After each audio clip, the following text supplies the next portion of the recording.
Hey, good morning, good morning, good morning. Y'all know what it is. It's your boy Trey. We are here with Bishop and Cornelius from the Stimulate Your Mind podcast show. Gentlemen, what's good with you this morning? First formation, fall in. WGO, what's going on? What's going on? I know a lot of people ain't happy because it's Monday, but then we got a lot of Dallas Maverick fans who are feeling a little blue. Not the right type of blue, though. Anyway, hopefully y'all enjoying y'all Monday, man. We about to get it started here on this Eastern and Western Conference Finals about this NBA basketball. And we're going to talk a few other things, but good to see y'all. Cornelius, Trey, what's good with y'all? Nothing much. Same old Cornelius, brother. School is over. The summer is over. It Time, is. time to get in them summer streets. What you got going on, man? Oh, just right now, just I'm headed back up to Minneapolis soon to my home. For those that don't know, I moved there. I was renting down here. Now I'm headed back up uh, this summer. Get things in order up there. Uh, Hopefully, it'll be a good purple summer up there in the home of Prince. Yeah. So of course I feel you. So as Bishop was just talking about, a couple of things to talk about, especially saying a little I'm the lost for words. A couple of things to talk about You were with the lost for word. priority. I You, know when I got ready to say that, I could envision you. I had a premonition. And I was like, you. watch, Bishop's gonna say you lost for word, and sure enough, what I'm saying, here it goes. But of course, with a little prioritization in reference to the NBA, of course, some things that came out over the weekend. We did have what's good with you, Frat. What's going on, CNN? Good morning, sir. Good morning, Jackie. Good morning. Good morning. Good morning. Uh, of course, like I was just saying, with a little some things that came out over the weekend. One thing that came out is the NBA went ahead and released their um, defensive, all defensive NBA all defensive squad. Uh, One person that was not on it. What's good with your punchline? Key, good morning, good morning, good morning. One thing that What's wasn't good, on, Key? What's up, Punchline? one thing that wasn't on, or someone that was not on, or two people that was not on this list, Chris Paul nor Patrick Beverly at the end of the day. But Mm. in any case, first team votes, as we probably expected. First team, Marcus Smart, who was the NBA Defensive Player of the Year. Mikal Bridges from Phoenix. Oh, there we go. Oh, Uh, there go the professor. Rudy Gobert, Giannis Antetokounmpo, as well as following up the rear, Jaren Jackson Jr., which we could have expected due to the fact that the majority of them were even defensive player of the year candidates or past defensive of the year candidates. Second team was made up of Bam Adebayo, Drew Holiday, interestingly enough, Matisse Thybulle, with enough interesting enough, as Ron comes in and we're talking about Matisse, um, Robert Williams III, as well as Draymond Green to make up the last position on the defensive NBA All Defensive Team. I asked you, gentlemen, do you think there was anyone was snubbed? Is there anyone on the second team that should have been on the first team? You think outside of Ron because he's probably going to say Thibault?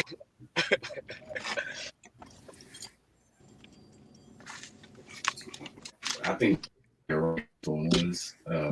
Yeah, I think they got it right. I don't see anybody being slighted on that team. Mm-hmm. Agreed.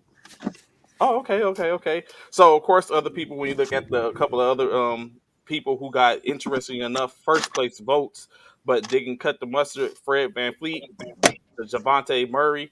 Chris Paul did receive 21 total points, two first place votes, 17 second place votes.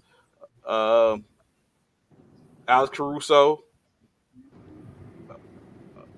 Joel Embiid got a couple of first place votes. Jared Allen first, correction, Joel Embiid first place votes, as well as Jimmy Butler, Jason Tatum, Jalen Brown, and Al Horford receiving first place votes. But of course, none of them didn't even come close to making any other teams. There we go. Key says Matisse should have been second team. Ron, can you dispel or debunk that notion? I thought he was on the second team. Oh, yes, he did. Yeah, he did. He was on second team. Correct. I guess you're correct. I stand corrected. Maybe that was I just a little bias and hate on my behalf. I exposed it. I Absolutely, AP.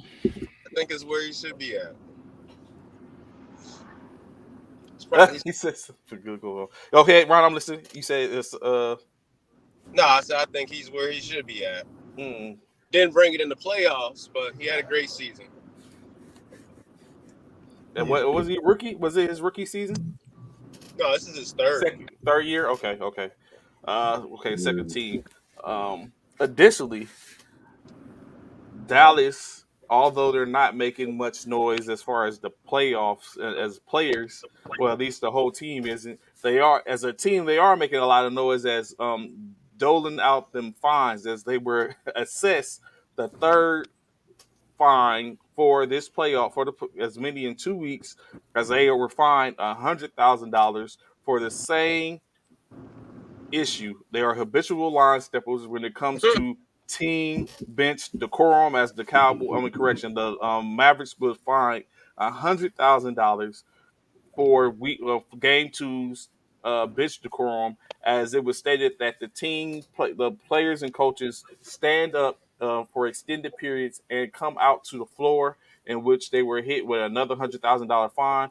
If for three they have forked over $175,000 in fines for the same offense each time.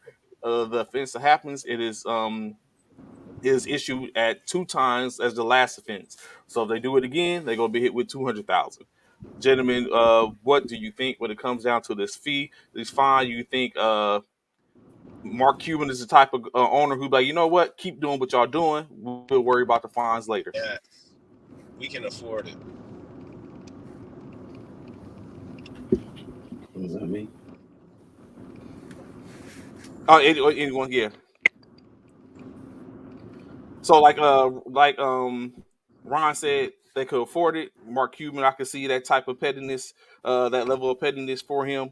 Uh, would you guys as owners or whatever be on that same mindset? Are y'all trying to do the same? Be like, you know what, we got the money. Go ahead, keep the party going. I would say no because my team ain't showing up in the conference finals. However, that's probably the one good thing they have done is these fines. So it's something. Ron, I mean not Ron, Bishop or Cornelius.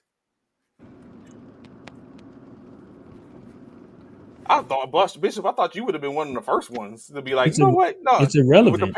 the pettiness is like, It's irrelevant though. What is it doing? Like Ron so. just said, it's irrelevant because of the fact why does that even make a difference? Like Jason Kidd said, that's that's not basketball business. Basketball business is about winning the game. All that other extracurricular activity is irrelevant. So it don't even that part don't even matter. What's good? What's good, Coach? Rick? What's good? What's good, Coach? Good Yeah, morning. Coach Good morning to Ryan, you. what's up? What's up? That's Coach Ryan and the Fort Hood Fountain Warriors get ready to load up if they haven't to head to Las Vegas as they play in the Western Conference of the NBA Finals to conference playoffs to find out who will be representing in Denver in July. Of course, good luck When to is the y'all, Vegas Coach. thing? That's when it is at the end of the week this week. End of this week. Oh, okay. The Yeah, 4-day weekend. Phoenix. Or Yes, 3-day yes, weekend yes. or whatever. Before they and then we were supposed to kind of have a couple of people back on to talk about it. John Fiasciano, who was the conference chair. So it'd be packed for the NBA action this week as well as NBA action. So we get to see do the Fountain Warriors defend what they did in nationals. Does Fort Polk as the new team on the block come and represent? We will find out for the Western Conference, as well as we know Coach Ace is over there in the Eastern Conference. We'll hear about that. Does the Marines come and do their thing? As we know of her, playing, stay tuned. Y'all find out soon. But okay, getting into this Friday, as y'all all know, is where it all started. We don't want to leave any stone unturned. Be careful what you wish for, Chief. Be careful what you wish for. Coach Rob already poking jabs. He already No. poking Be jabs. careful what y'all wish for. Be careful what y'all wish for. Mm. So Friday, Dallas goes up to correction. Hold Golden up. State goes up. I Yes, sir. need you. Yes, sir. Yes, sir. Hold on. What's up? What's up?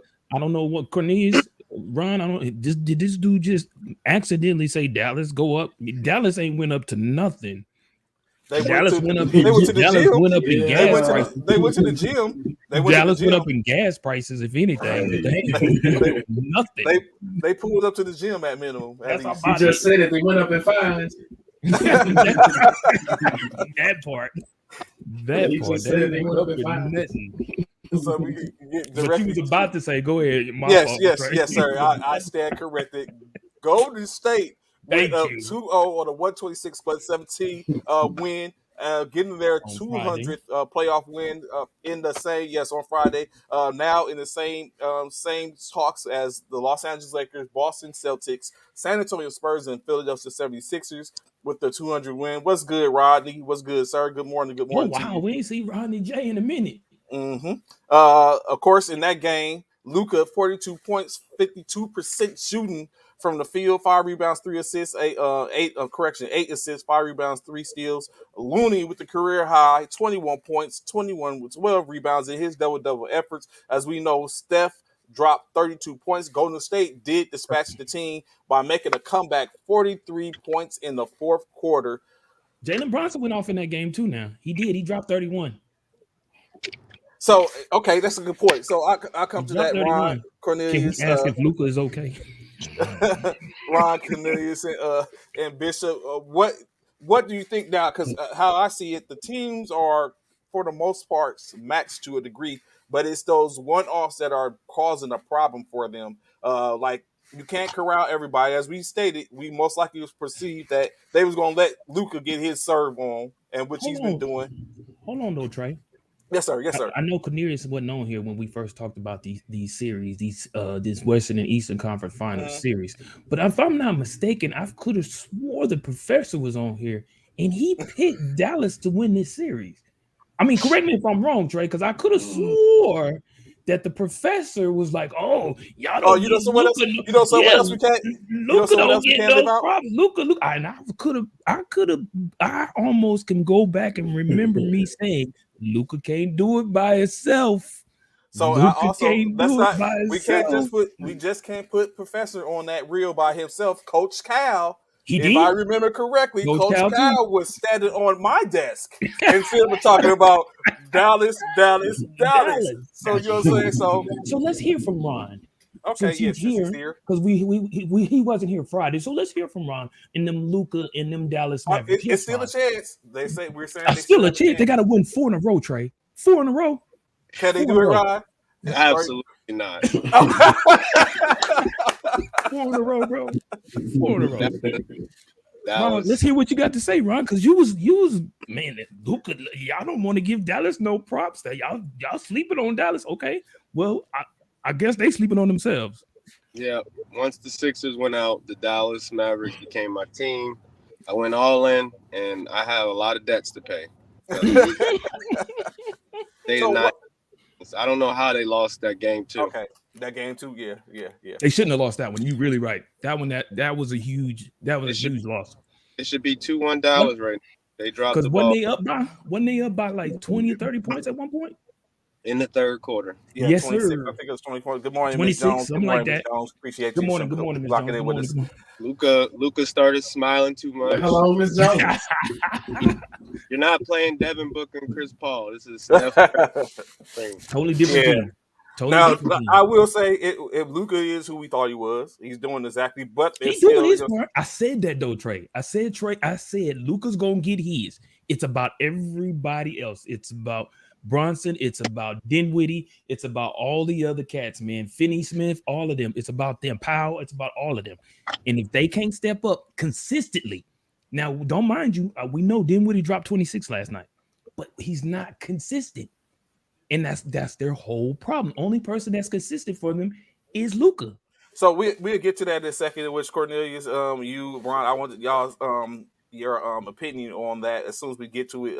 As we get to closer to the present, of course, Saturday, Miami set a team playoff record with steals, with 19 steals on the night, as they got the 109-103 victory. Of course, as we know, they did have some injuries in that game. Boston loses the advantage with the Miami being able to go up 2-1 currently at this, as they look to at that Saturday juncture. PJ Tucker and Kyle Lowry came back and got back into action. I don't know if that made any difference. Miami did lose Jimmy Butler in the second half, as well as with a knee injury, as well as the last final 8 minutes they lost Tyler Hero with a groin injury. But Tatum did go out. He had briefly with a stinger. Marcus Smart missed a little time with an ankle injury. Of course, Robert Williams III did not play due to swelling in the knee. So with all that being said, we saw Miami lost the lead, a lead, and then they end up winning by 3-6. Is Miami in control of the series right now, or is it still plenty to go? Is it still going 7 at the end of the day? Depends on Jimmy in the playoffs. You agree, CC? I mean, Cornelius. Yeah, I agree that it has a lot. Actually, I think it's got to do with what Jason Tatum and those guys bring, man. Like, but they got to stop playing sloppy basketball. That sloppy basketball has to stop on the field and make it a series. But y'all both say that, but they won without Jimmy Butler in the second half. A whole half. But they did lose. They did lose the lead. A huge lead. Like, they did. But Lowry.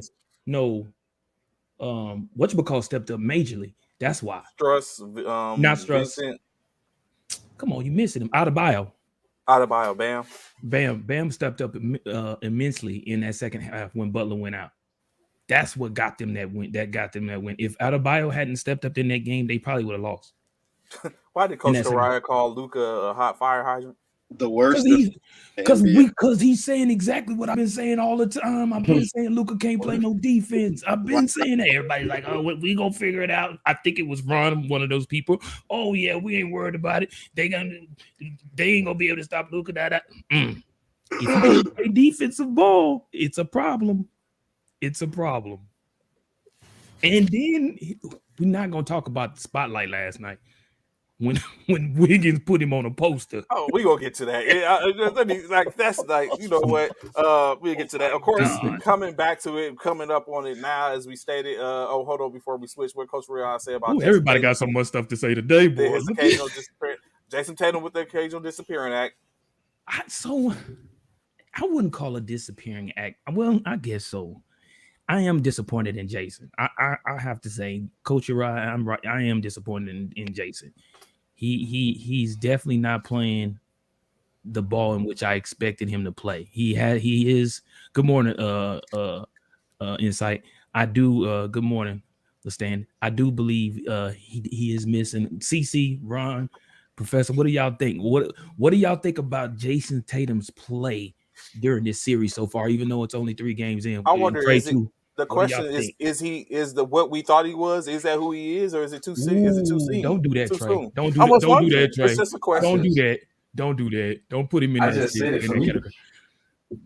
For me, it's the sloppy play, man.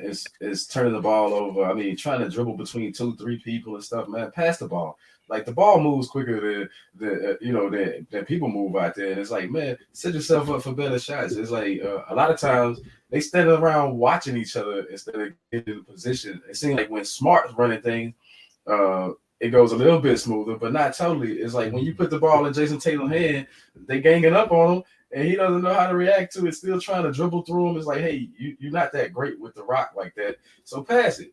Pass the ball.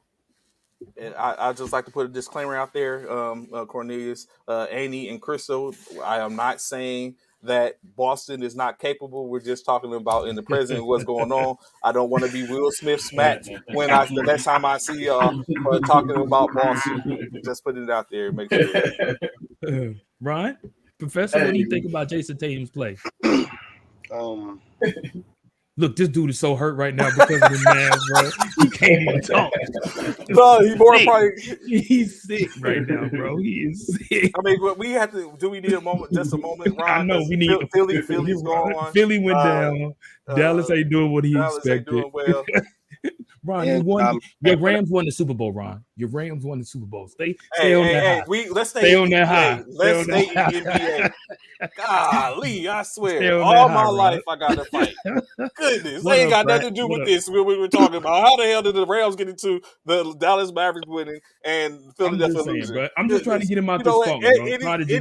Anytime Bishop has a time to sit up and jab at me, he's going to take a jab. No, I'm trying to get Ron out that funk, man. You don't see this funk Ron in, bro. What about my funk? What about the funk you just put me in? Go ahead, Ron, man. Goodness gracious, this dude. Oh. Jason Tatum, like you said, Cornelius, sloppy. It's embarrassing, honestly, because he was about to take the crown. He slew KD and took Giannis's jewels, and we was just looking at him like, oh, I guess it's your time. And you know what would be better than that? Jason Tatum versus Luka in the finals. Our young guys. It's their time. Goodbye, LeBron. But clearly, the crown is heavy. Maybe he celebrated a little bit too much, and he just thought Miami was going to be a cakewalk. Or maybe it just says a whole lot more about Miami. We've been sleeping on them this whole time. And they really are a defensive problem. Y'all know there is one player in the NBA that has more steals than fouls. I saw this stat. It's crazy. And he's on the Miami Heat. Y'all know who that is? Is it Kyle Lowry? No, Jimmy Butler. More career steals than fouls. It's just crazy just if you really think about it. That's efficiency. Right. So I was watching a Victor Oladipo interview, and he was talking about how it feels to be behind Jimmy's spotlight, and he's just like, it's irrelevant. We're here, we're focused, we're here to play basketball. And that's what we do. No noise, no drama, no anything. Yep, Jimmy Butler always been slept on.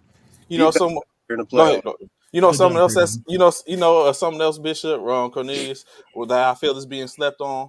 I think the beauty of Alaska is being slept on. If you look at that sky in Ron's picture, do you see that? Like, this is Alaska, everybody, and we're sleeping on Alaska. Hey, you know what I'm saying? Hey, that beautiful skyline. It's a beautiful skyline. You know what I'm saying? It looks all serene as buses drive in the background.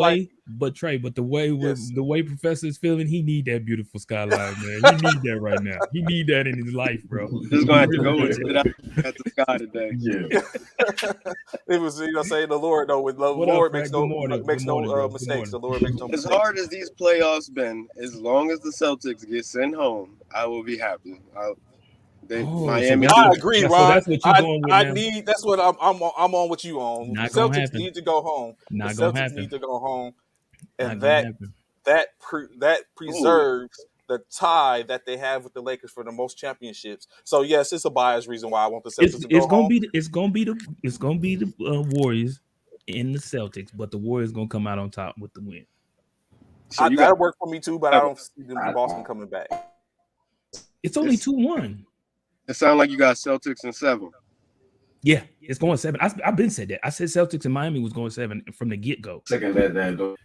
I said the Warriors and the Mavericks was going to be a gentleman sweep, but it looks like I'm gonna be wrong about that too, because I thought they was going. I thought Dallas was going to at least get 1, but it's looking suspect right now, real suspect. But yeah, Miami and Boston definitely going 7, without question. So as we get ready to get into, hold up, let me do a shift. As we get ready to get into last night's, as Bishop was trying to eloquently talk about the dunk, the embarrassment. It wasn't that much of a dunk. Like I've seen better. I've seen better dunks. Look, Trey. What's up, Trey? We've seen better dunks. We've seen better dunks. Let's not sit up and omit that. We've seen better dunks. CC Come on, man. Professor. I don't even know why that was so Why John is Trey Blaze. trying to downplay that dunk, man? Why is you trying to downplay it? The fact of the matter is, Did you see the dunks that John Morant displayed during the series? And we were talking about that dunk. Come on now, let's just keep it 100. The dunk. Oh well, he dunked on Luka. Luka is not no Right. little bitty dude, bro. He's not. Luka even stated that he hasn't had the bunnies like Wiggins do. Wiggins is He knew 100% more that when he athletic. jumped. He knew that when he went to jump with Wiggins. He knew that. He was supposed to jump, but he was wasn't supposed to jump. He should have got out the way. No, what he should have did was ran. That part, Ron. He should have got out the way. He knew better. He wasn't finna block that dunk by Wiggins. He knew better. And then had the audacity. Oh, come on, man. The flop. He didn't even get, come on, bro. The flop, though. Yeah, the flop. He flopped in midair. He flopped in midair as that. Come on, man. So, okay, you know what? It's simple. Ron Cornelius, was that dunk all that amazing? Honestly, have we not seen better in the series? I mean, in the since the playoffs, have we not seen better dunks? I mean, yeah, John Morant. Come on, man. John Morant better was, bodies. I can say. John Morant was, he was great with his dunks. CC, I'm with you. I think that dunk last night. I think that dunk last night signified that it's over for the Dallas Mavericks.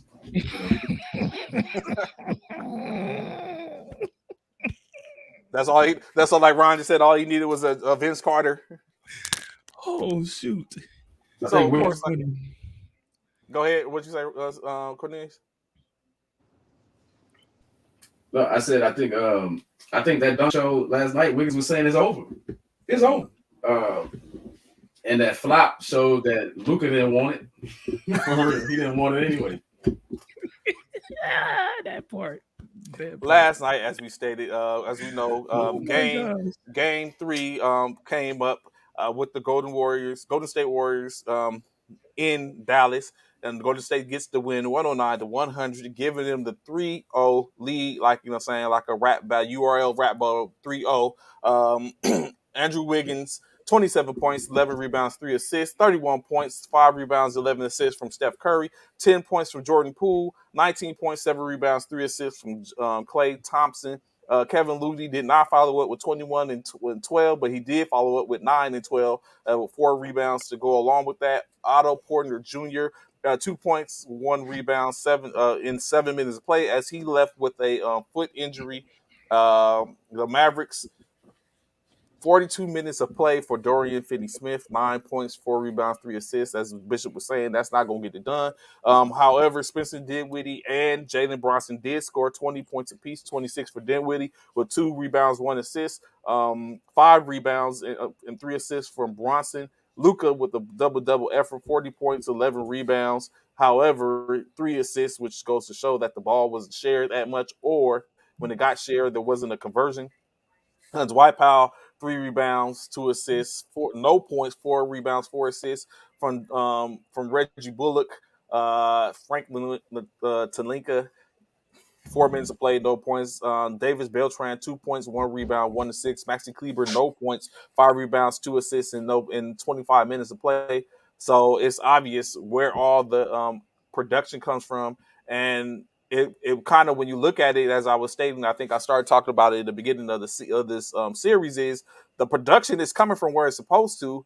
It's just not. I mean, it's equal for the most part. Like everyone's canceling and washing everybody else out. It's the role players, in which we discussed plenty of times before, and the role players for Dallas just aren't getting it. Do you gentlemen agree, or is it bigger than that? I see one huge demerit when I'm looking at these stats. Mm-hmm. Is Luka Doncic?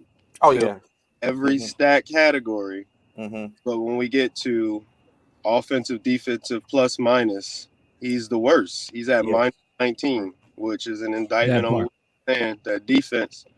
Luka, you better go practice that footwork, some conditioning, something, because you getting cooked, my boy.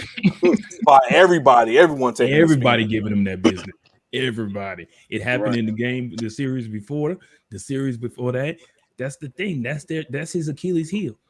The defense. This defense, man. And I said that going into this game. If he don't pick up his defense, everybody's like, well, they gonna hide him. They can't hide him. The court's only so big. They can't hide him. They tried to people talking about and I think that's Mavericks ownership's fault. They know that. We all know this. And I'm actually so you blaming Kid, Professor? You blaming Jason? No, he's just the coach. He don't acquire the player. Oh, okay.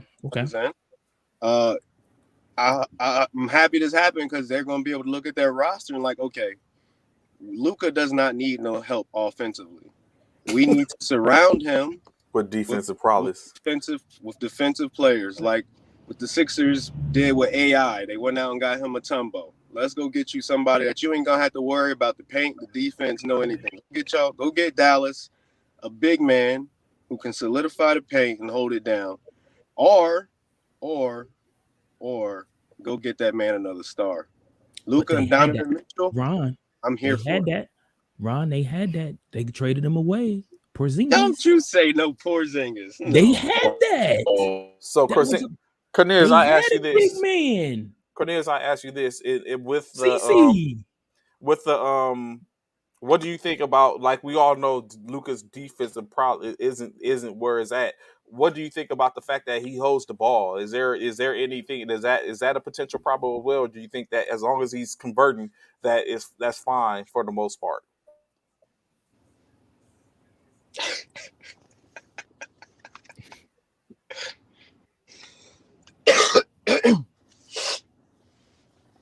Simply walk right around. Luka is not in there. I mean, you know what? It's true. When I started looking at it last night, Coach Uriah, Ron, Bishop, Cornelius, it was. You see, a lot of times it looked like Luka was basically just giving up. Like he was just, or sometimes it looked like he was just dizzy. He didn't know what was going on, what the defensive set was, who was guarding. I was like, this dude, and just like Ron said, he is getting cooked. It's like, I think that dunk deflated him, even though, you know what I'm saying, it wasn't really anything, but I think it was deflated. And he just basically looked to get the ball back, and he figured he was just going to do damage on the offensive end, which he did. But for the most part, at one point, Luka was guarding Wiggins, and Wiggins went for 11 straight points in that series. Then they switched. Someone else got some points. Poole got points. And then at the point they was all looking, it's like Luka kept getting switched onto, and they was causing problems. And it takes immense effort to be able to dominate offensive and defensive ends. That's why Jordan was just different. And most players don't do that.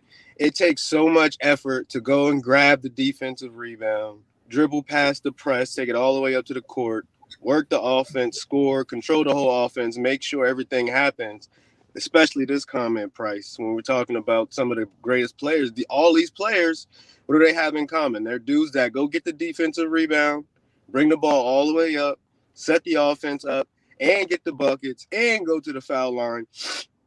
That's tiring. I don't want Luka to play defense. I don't want that to be something he has to worry about. That's why I'm bringing in somebody that can handle that end for him. Okay. But again, Ron, I'm going back to you, Professor. They had Porzingis. He was a paint presence. Why wasn't they traded it away? Why y'all sleeping? Why y'all disregarding the fact that they had Porzingis and got rid of him? Because Porzingis is not it. Oh my God. So you mean to tell me, let me be honest, Professor, this is coming directly to you. So you mean to tell me you truly feel as though if they still had Porzingis, he wouldn't have been a factor in this series? No, he would have been a problem. Because he wants the spotlight, he wants the ball, he wants too many shots. If he was doing his thing defensively and making sure that was taken care of for the Mavs, he would have still been on the team. This makes me think of a problem that the Warriors got. How many? Who's been the best, shiniest star on the Warriors this run? Poole. Exactly. How many Poole shots did Poole get last night? Not many. He wasn't. He didn't drop that many, did he? Yeah, he didn't have that many, did he? No, he didn't. 4 shots. How does Jordan Poole get 4 shots? Well, he didn't play that many minutes, did he? Yeah. He played 28 minutes. He got 10 points. And who got almost 20 shots? Mr. Klay Thompson, 6 for 18. 30% from the field. That is exactly what Porzingis would have been like. Okay. Klay Thompson, stop shooting. I don't even know why he's still starting, just out of respect. It's crazy if you think about it. See, this is what people feel about Porzingis not being there. Would have been a contributor. I'm just saying, it's a body, it's a presence in the paint. But that also was some of the reason, if I remember, why he left or why he was traded is because he was in the paint and it was in the way, or he demanded. Secondly, he demanded the ball, Is which that wasn't because? But is that because of mesh Luka? with Luka. Well, that's why I said it wasn't a Right, good mesh because with of Luka, Luka. right? Yeah. Yeah, but I don't know. You saying that, Trey? But what we're could Jason saying Kidd did with Porzingis and Luka? That's right, what the difference is. right. But we're saying Luka needs help. Yet and still, they traded away Porzingis. I get what Ron is saying. He might have been more of a detriment than a help.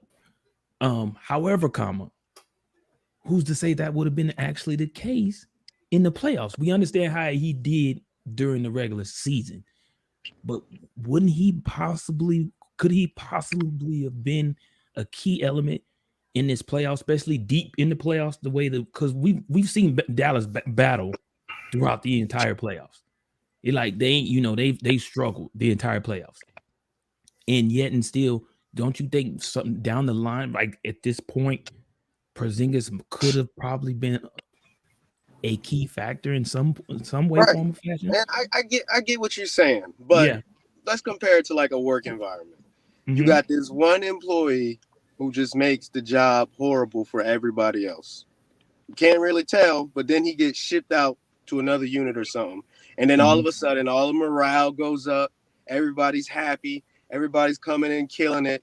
That's exactly what happened with the Mavs, because they was like 7th, 8th, 9th seed, and they shipped out old buddy, and everything got better.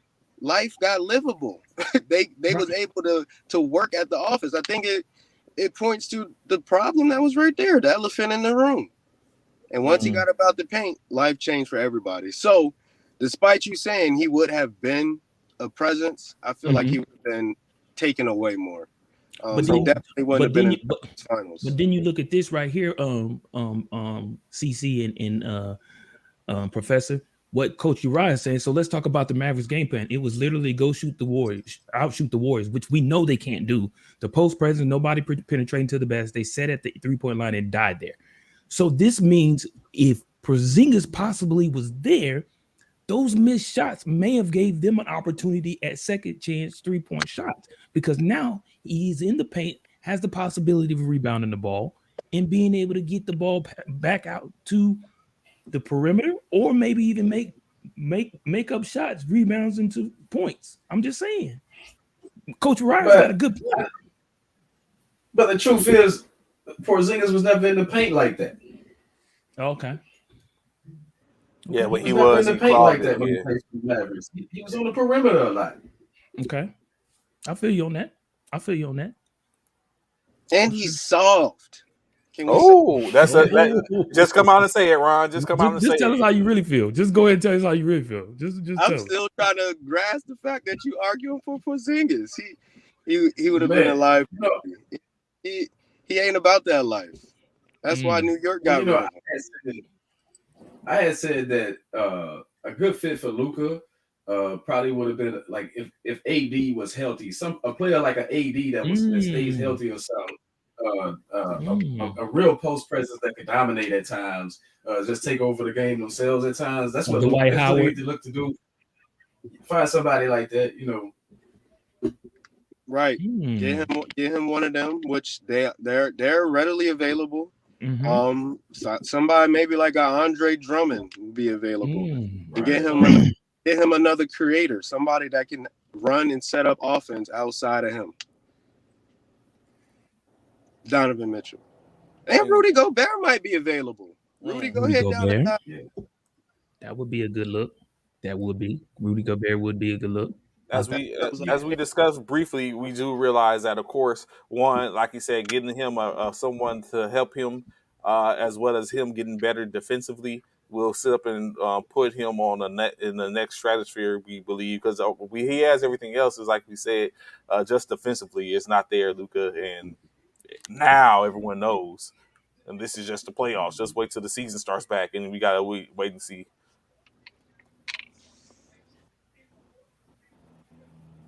Oh yeah. Agree, Coach Uriah. Wiggins came through. Looney, like all the players for the Warriors are stepping up And in let's the not big forget game. they still have a body that's on the bench that hasn't played. That's probably going to be trade bait. Yeah, The you talking about Wiseman, not only Wiseman, McCall ain't played either. He ain't even Kuminga. suited out. No, he ain't even suited out. Good lord. Kuminga? No, You talking about Iguodala? Iguodala. He ain't even suited up yet. Not one time. Not once. No, they saving him. Yeah, obviously. He finna be the X factor. Yeah, obviously they saving him because he hasn't even suited up. Not one game yet. Playoff Iggy. Yeah, that's another one. Iguodala just sitting on the bench, just soaking it up. Let me know when y'all ready. I got my uniform. It's in the cleaners. I can get it out. They saving him for Jimmy Butler. Yeah, you know what I'm saying? So of course, coming up tonight we have game 4? Game 4 of the Game Heat 4. and Celtics series.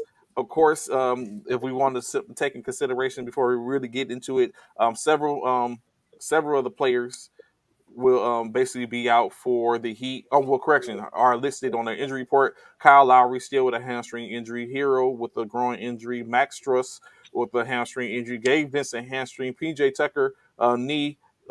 Jimmy Butler knee are all questionable for Game 4, as well as Tatum with a nerve impingement is probable, with Smart and Williams both listed as questionable. So in this series, is it a fair assumption that we all believe that Butler is the linchpin for the whole series, or can we get Tatum in there to say that he's more so of the linchpin, where we look at the series being 3-1 or 2-2, tied 2-2, Butler or Tatum?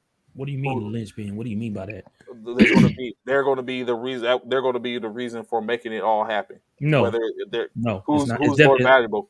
If for Boston Celtics, it's not Tatum. It's either Smart or Or Brown. What Jalen dropped 40. He dropped 40 and they still lost. Like, so it ain't it. So it's not Jalen. It's Smart and what's it called? Who just came back too in Game 3? Or was he Williams? Who? Robert Williams. No, the forward. Oh, Horford. Yeah, in my opinion. And for the Heat, it's not Butler. It's Bam. So you putting the problems on the defensive stalwarts. Mm-hmm. Yep. Okay. Y'all agree? It's Professor Cornelius. Yeah, I think Bam. I think Boston. Go ahead, Cornelius.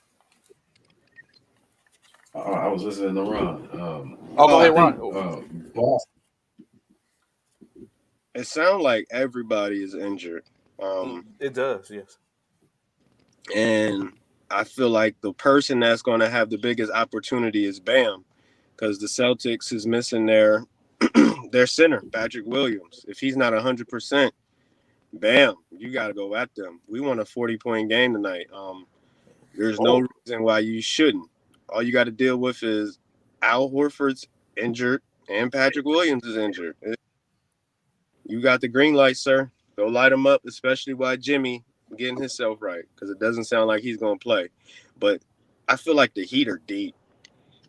He's not playing tonight? He's questionable. Oh, okay. Even with Hero and Kyle Lowry being hurt, they still got like a bunch of guards that's ready to go at them, including Victor Oladipo. I forget the dude's name who was lighting the Sixers up. Grant Williams. No, he's on the Celtics. Oh, you said six. Struss. Struss, is that who he is? Yeah, he was the starting point guard while Lowry was out. Yeah. So Miami got the team, and bam, you just got to lead them. Or Strus, I guess his name is Max Strus. Because if Jason Tatum is not 100%, there's just no way, Boston. There's just no way. Bishop, you sure they going 7? I really do feel like they're going 7, but I do feel like what Coach Araya is saying right here, Oladipo and Hero is huge factors too. If Hero shows up, that game is a totally different game for the Heat. So yeah, Hero and Oladipo coming back and playing is huge factors as well. So I totally agree with Coach Uriah on that one. But I do still feel like it's going 7. I didn't know Jimmy Butler was questionable for the night. I feel like if Jimmy Butler don't, and then so Jimmy Butler's questionable, Horford as well as Smart is questionable. Ooh, yeah. I don't know that tonight's game could be. I don't know how that. Roberts and Smart are both probable. But Okay. it's like 6 or 7 people from the Miami Heat squad that are questionable, in which we know all 7 of them are not going to. They're not going to sit out all those people. So someone's just going to have to play through the injury. Yeah, I don't think anybody sits out. This is game 4 of the Eastern Conference Final. It's too much at stake. Yeah, too much at stake, especially for Boston. Especially now, for Boston. They can't afford to lose this one. What Charles Barkley spoke about last night, in which he said now what has happened is Boston has given the opportunity for Butler to rest for the most part because they're up 2-1. Because they got that 2-1 lead, right? Yeah, they're up 2-1. They're given the opportunity to rest if they really believe in it or not. So I don't know, but if like you said, I'm not. But foot on the gas. But if you like it, but I hear what Charles Barkley that part, Trey, because if it's me. And Butler tells me, hey man, I can go. I'm about 80 or 90%. Wouldn't you want to get that 3-1 wouldn't you want to get that 3-1 lead and then maybe sit Jimmy? Possibly get that 3-1 lead and then sit Jimmy on that 5th game? Because now you up 3-1. Now all you got to do is win one more. You put all the pressure on Boston. So in my personal opinion, if I can play Jimmy and Jimmy's all right with playing, I'm going to play Jimmy to try and get that 3-1 lead. My personal opinion. What are y'all thoughts, CC and I'm the same way. You're not taking any games off Jimmy because guess what? Golden State is over in Dallas and they are whooping tail and they will be resting for a whole week. They're going to be fresh and ready. So we got to close this out. And the sooner the better. I agree with that. The killer instinct. Bring the killer instinct back to basketball. Bring the killer instinct back. Jimmy can do it. We believe in Jimmy. Well, not all of us. Bishop thinks they're going to lose 7-7, but I mean it would be. So of course I guess y'all have already asked the question. No, not really. Can Miami tonight win if Jimmy sits? Yes. No. Well, I'm gonna put it like this. Let me say this. Go ahead, CC. I think Miami can win without Jimmy Butler just because you've seen Boston's formula for winning games. The 3-point shot, if that shot's not falling, not win. So if Boston has another terrible 3-point shooting game, they won't win. I feel you, CC. I feel you. But I feel like if Jimmy or if Tatum, if Jason comes in and plays, Smart plays, and Jimmy's out, I don't think they can do it with that. With Jimmy being out and Tatum and Smart is playing tonight. I don't think they can make it happen. Now, if Smart was unable to play tonight and it was just Tatum and Jimmy was out, then yes, it's a possibility Miami could win without him. But if Tatum and Smart playing, no. In my opinion. Mm-hmm. So a couple of things that came up. But Uriah has a great point. That's what I said, Uriah. Coach Uriah, the same thing. If Jimmy can play, he should play. This is the best chance for them to get it. This is the best chance. Right? If Jimmy can play, I would play him to try and get that 3-1 lead. put that pressure on. Put Oh that yeah, pressure on definitely Boston going back put into that Boston. pressure, apply that pressure. Like, you know what, Yep. now we're looking at a whole different outlook and outcome. So I definitely would agree. Pressure does it. Uh, so tonight, who y'all guys is going with? Is it across the board the Heat or still Bishop? You thinking Miami gets a win The Rock. tonight? I mean I, Boston gets a win. yeah, I got to. I'm still. I picked Boston to win the series, so I got to rock with Boston. I feel like if they lose tonight, it's pretty much over. If Boston does not win this game tonight, it's pretty much over. They pretty much in the same seat as Dallas. Cornelius, you Boston or Miami? I think Boston gets the win tonight. I think they're gonna win tonight. Like I said, when they've won, they've hit like 20 plus threes in nearly every game that they've won. Come close to that tonight, they'll win. Ron, I know you muted Boston or Miami. I'm rolling with Miami. I agree, sir. I agree. So while Ron is unmuted, what do you have to say about this? And Bishop, you too. I know you're going to. This has a little sits with you as well. Maybe even Cornelius being from the Space City. Tell me who said this quote. I've been fatigued for years. Now I've took offensive hiatus for the past 2 years to rest. Y'all will see the real me next season. Who has stated this quote? I know that ain't Ben Simmons. I know that ain't Ben Simmons saying that. No, it ain't big. But you're close. You're in the wheelhouse. Kyrie? Mm-mm. James Harden. Say it. That is James Harden's quote. On his offensive struggles, he stated that I've been fatigued for years now. Took an offensive hiatus for the past 2 What up, years to Chaos? rest. Y'all will see the real Harden next season. Oh my God! I believe it when I see it. I believe it when I see it, Yeah, and that's what everybody. That's what everybody's saying. CC and all the analysts are saying. All these Sixers fans are saying, "Oh, that we just got hard. We got a jail. Next season is our man." I believe it when I see it.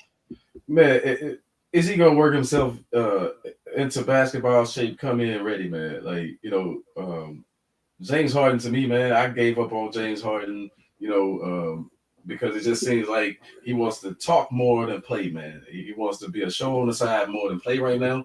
And it's like until he gets back to just playing ball, it's not gonna happen. Sounds like some trash James Harden or Kyrie would say. I know. It's James. We miss you, James. We miss you. So, and this is the thing, James. Just don't talk about your game. Show. That be the problem. Like, don't say too much nothing. Talking. Too much. Like, I ain't saying nothing. You really gonna know. You'll never know. Don't talk about it. Be about it. Don't talk about it. Right. Be about it. I'm more likely. You know what? I'm gonna say it here right now. I am more likely to say we'll see the Westbrook before we see the old Harden. We'll see the old Westbrook before we see the old Harden. I'm saying that right now. I could agree with that. I second that notion. Yeah. I can agree with that also. So I have a list right here, right? Top 10 shooting guards of all time. I would just like to know if you guys agree with it. No bias, nothing intended. Just let me know if you agree with it. We'll start at number 10. Top 10, and just let me know if you think someone needs to be moved around.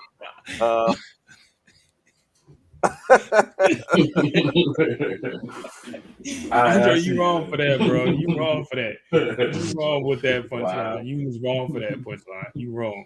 So top 10, we have number 10, Tracy McGrady. Number 9, George Gervin. 8, Ray Allen. 7, Kyle Drexler. I knew when I said Ray Allen, I had to think back to something. I knew Rob was going to say something, so I'm very sure Rob was going to interject first. Number 7, Kyle Drexler. Number 6, James Harden. Number 5, the logo himself, Jerry West. 4, Allen Iverson. 3, D Wade. 2, Bean Bryant, Kobe himself, and number 1, Michael Jordan. Is there any discrepancies in there? Is there anyone you would take out and add? Would you move it around? What's the 411 in this top 10 guards of all time? So top 10 guards and shooting guards. I'm sorry, shooting guards.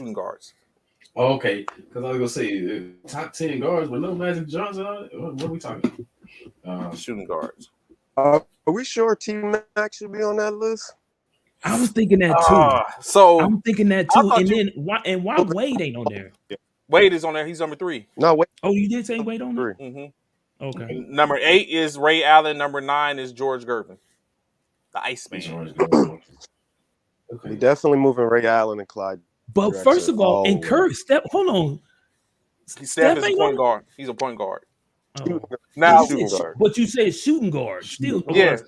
Okay. Now I would wonder why Clay ain't on there. Clay ain't on there. That's what I'm about to say. Okay, if Steph ain't on there, Clay should be on there. So I heard you, Rod. Clay should be on there, Rod.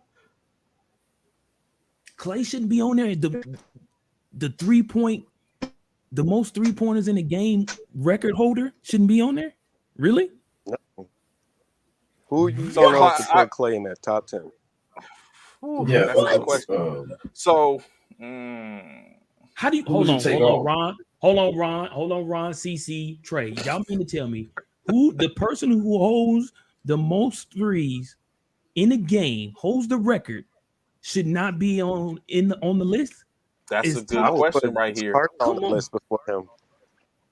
Who? Yeah, Reggie. How does Ray? So I wonder how does Ray Allen get on there before Reggie? Thank you. How does Ray Allen get on there, but you don't put Steph on there, and he beat Ray Allen's record?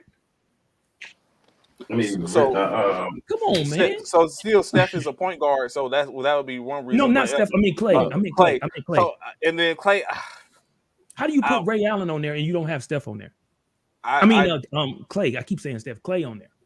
I think it's Klay Thompson is a wild card because of the simple fact that he's not considered a leader on any one of those. You know, like on the Warriors, he was like either second or the third best player on that team, and consistency. Sometimes, what people don't want to admit is that sometimes Klay disappears. He disappears in games. He's always done that.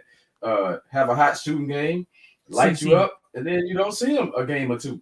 CC and Ray Allen ain't disappeared before? Not as much as Clay though. So one thing I would say in defense of Ray Allen, from y'all standpoint, is Ray used to be the man on teams in which he's been on. Seattle, Milwaukee, Miami. At one point. So it's like Ray has been. Jesus Shuttlesworth has been that person in certain spurts of his career. He got game. Yeah. So I could say that, but over Reggie Miller, like, why is Reggie not on this list? That's a good point. I don't know how Reggie ain't on there. And that's what I was saying. Like, I wanted to ask how Bird not on there. He was. I wanted to ask which McGrady. Oh, Bird was a forward, right? He was a 3. He right. I forgot. He was a 3. But I wanted to ask about which McGrady are we looking at? Like, I was just about to ask the question to Rod because Rod did say, "Why is great T-Mac on this list?" Yeah, which McGrady are we talking about? Yeah, I take Reggie over T-Mac. I can say that Reggie Miller over T-Mac. Are you taking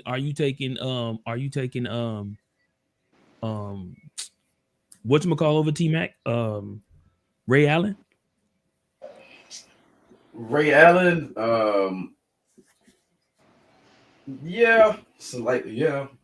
I only do that because Ray Allen, Ray Allen, he had led teams, and not only that, he can play well with others.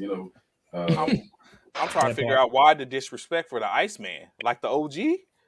Oh yeah, he needs to move up. Yeah, Gervin, kind of low on the list. Yeah, true. Yeah, and Drex is Drexler deserving to be on this list? No. Yes, but he needs to. No. You don't think so? I think not as a shooter. Flying slammer jammer. No, not as a shooter. You said shooting guards, right? Playing the two position. I think Drexler did take the Portland Trailblazers. Name other players that was on that team, on those teams. Terry Porter. Championships. I got another thing. We need to move that dude. I think he plays in Philly that y'all were talking about a little bit. You need to move him down or move him He off. need to be moved off. Nah, I would say off. Like we can't just. I don't know about Harden. Yeah, because think about what Coach Uriah just said. Orlando, Houston. Oh, well, that's T-Mac. But Yeah, he talking about the Houston. T-Mac. He talking about the Houston McGrady, not the Magic McGrady. That's why CC. That's what CC talking about. So we talking about this. We talking about the Magic McGrady, or we talking about the Houston McGrady? Both. That's the whole thing. Yeah. So that's the thing. So we can't sleep on the fact of what Harden. I know he doesn't want to mention his name. He can't sleep on the fact of what Harden, Houston Harden. What I mean, can you? When you think about it, what did Houston Harden do except for win the MVP? And then all you can say is the Houston Harden. You can't say the Harden for anywhere else. You can only say the Houston Harden. Well, that's it. OKC. I remember watching. OKC, he was coming off the bench. He wasn't good. What'd you say, Ron? We missed that. I was just saying OKC. Okay, I said OKC Harden was good. Yeah, OKC Harden. I forgot. I'll give you OKC Harden. Yeah, I give you OKC Harden. That's right. I give you OKC Harden. And then, so basically, what seems like we're saying that number 5 through 1 is good. Absolutely, absolutely. So name the 5 again from 5 to 1. Jerry West, Allen Iverson, D Wade, Kobe Bryant, Michael Jordan. I need AI moved up a spot. Woo! To what? To number 2 over number Kobe? 3. Over Wade. Oh number 3 no, over Wade. Over Wade. Ooh. 3. Ooh. That's a hard move up there, Professor. That's a hard move up, Professor. I'm just, you know what? I'm just gonna say it. Does Wade deserve to be in the top 5? Oh yeah. Yes. I think so. This is why. Yeah. Okay. That's what I think he deserved. Remember what he did to Dallas? Single-handed. That part. Winning the championship. With those old guys out there, man. You see, remember what he did? I mean, to me, that that's why LeBron wanted to go play with him and not Carmelo. That solidified. That right there, what CC said, solidified Wade. That right there solidified Wade himself. I truly, and I think that's why. I think that's right there. As far as where it said Wade actually won a title on his own, AI never won. That would be why I would put him over Allen Iverson. That would be the only reason. He had Shaq. So you know what, Ron? I was thinking it, but I wasn't going to say it. I wasn't going to say it. So with that in mind, Kobe did too. So with that in mind, he had the older Shaq. So with that in mind, do you move with that mindset? Do you move West over Iverson? He went to a plethora of championships and he won one, which he doesn't. Which AI doesn't have one. Do we move West up too and drop Iverson to number 3? Yeah, I would put honestly Jerry West at number 3 behind Jordan and Kobe, and then AI, and then Wade closes out 5. Logo, he's got enough. It should be. It should be Kobe's. And then when you start looking at the list, if we start bringing in championships, does championships really hold any water anymore, or is that because you look at it? I was about to say Ray Allen, he has championship. He has a couple of them on multiple teams. Drexler, didn't Drexler win a championship? No, didn't he? No. Yeah, he won it. He went to Houston and got one. He went to Houston and got one. He got Houston. Yeah, he did. He got one with Houston. Yep. So then, when you start looking at the list, AI doesn't have a championship. You can't claim those though. Why you can't claim? What? Those is the Dreams championships. Being from Houston, Ron, I can tell you, Clyde Drexler went way back when Elijah Moore played at U of H, man. The 5 Slammer Jammer era, man. Like when I was a kid, that was one of the biggest things, man. Like Clyde, man. So kind of a little bit of bias there for me. I can't lie. Clyde was dope. He was great player. Definitely in the conversation. I So don't know. Jerry West, a respect pick. He deserves to be in the conversation. But let's be real. Today, NBA, he is Klay Thompson. Well, it's definitely a different game from when Yeah. Jerry played, for sure, without question. I don't think if we sent Clay back to the '60s, he's going to. He's not doing that. He's not doing what West did. No, Jerry West No. did something that we've only seen LeBron do, and our guy Right. from the Celtics, what's his name, Bill Larry Russell, Bird, Bill Russell. Russell. just to go to like 8, 9, 10 straight finals runs, Yeah. despite losing them. Mhm. But keep in mind, but it's keep there. in mind- But he was but there. no, it is there. But keep in mind, this is a different game now. You got to keep in mind the 3-point line wasn't where it was then and where it is now. It's too. You got to keep that in consideration. You can't just ignore They that. didn't have a 3-point line, right? That part too. Like, and I want to say back then, I don't even know if that was in the Jerry West era or not. If the 3-point line was there or not then or not. But you got to keep that in consideration. That's who you can't. Klay Thompson is playing with 3-point line has already been moved back twice. Right. What we're not going to do, we're not going to discredit anything in reference to any player that played with the Lakers. So with all that going on, it doesn't matter. It doesn't matter if it was 4 teams knew during the CC time that West Ron. played. Y'all knew it was coming. Y'all knew We he gave was you, gonna we do gave it. you Kobe. It doesn't matter. You No, knew it was Kobe, coming, bro. Kobe You knew it was coming. earned his position. We didn't take West. Jerry West earned his position. So I just wanted to keep that in mind, whether it was 4 teams, 8 teams, or 7 teams. It's West was that person. Just wanted to put that out there. Stop it, bro. He always trying to find a way to give them Lakers some more credit than they deserve. You know, that's all lies and fallacies. So I won't even justify a rebuttal to that question, to that statement which you just made. Oh, bro, stop it. What we have found, me and Ron discovered something, Cornelius. I don't know if you've been able to watch lately. What we found out is 2 people, 3 of those people are kind of the same, but one of these people is doing his own thing. Now it's time to play that game. What we have realized is if there's 3 of us on this, 4 of us is on this panel currently. One of us have been doing Fed-like activities, in which I don't know. We come to find out also, yes, Fed-like activities.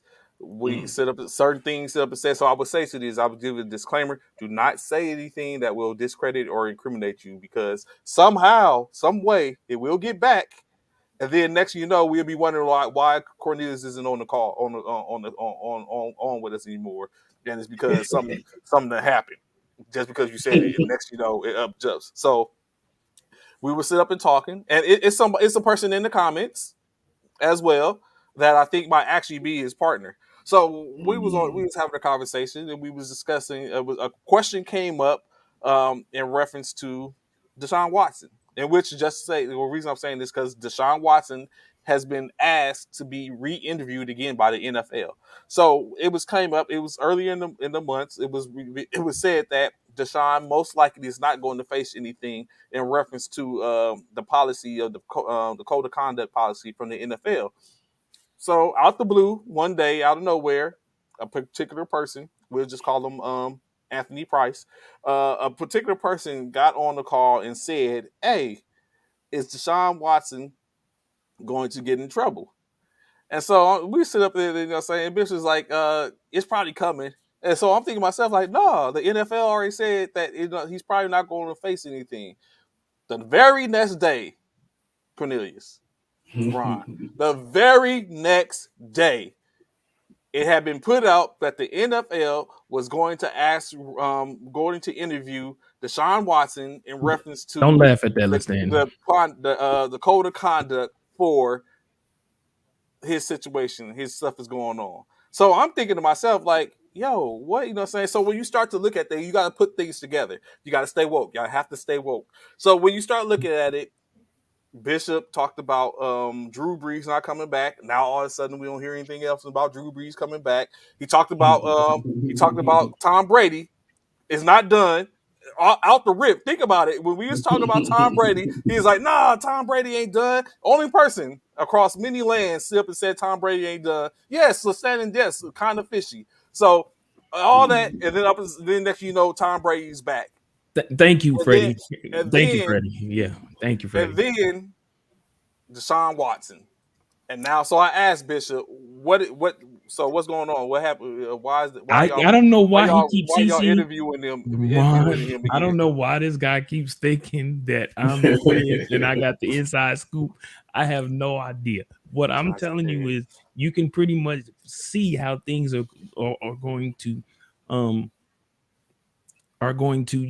pan out by the way things went. Ron, I told you. Cornelius, the only way you're usually able to see those type of things is when you have insider Don't information. believe that, The man. same thing, the No. same stuff in which old girl went to jail for just getting rid of and going ahead. Martha Stewart is the same stuff in which he has, and I just wonder. I'm just trying to see to make sure. But yes, NFL is looking at interviewing Watson again.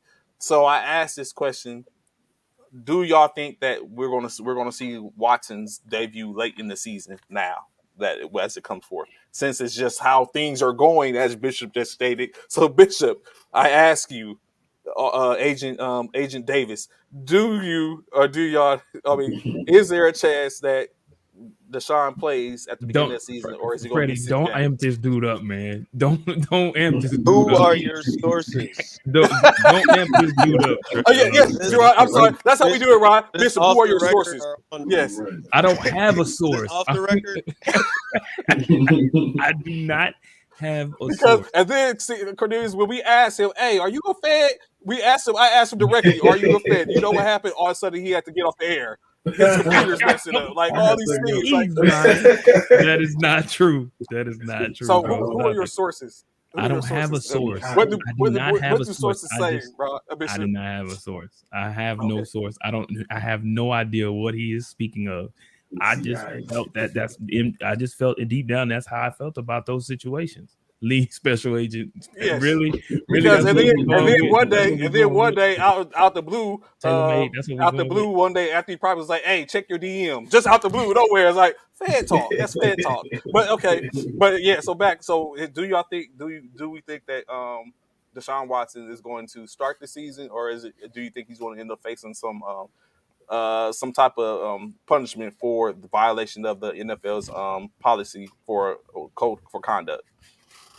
He's not going to start the season. He's definitely, they're going to suspend him. It may not be a whole lot of games, but he's going to be suspended. I feel like he's going to at least get at the least 3 games. He's going to get suspended for. Yeah, I think he's going to be suspended. I think he'll be suspended. Maybe 3-4 games somewhere off in there. He'll miss. And even to a follow up to this, Ryan, please chime in if you will.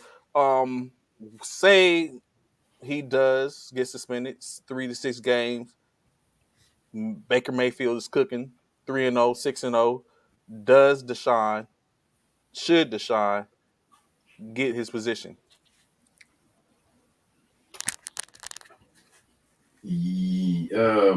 I wouldn't. I'm not a fan of shaking things up, but I think considering the name you just mentioned, Baker Mayfield, I think they would start Deshaun as soon as he's available, no matter what their record is. I just think Cleveland's done with Baker Mayfield.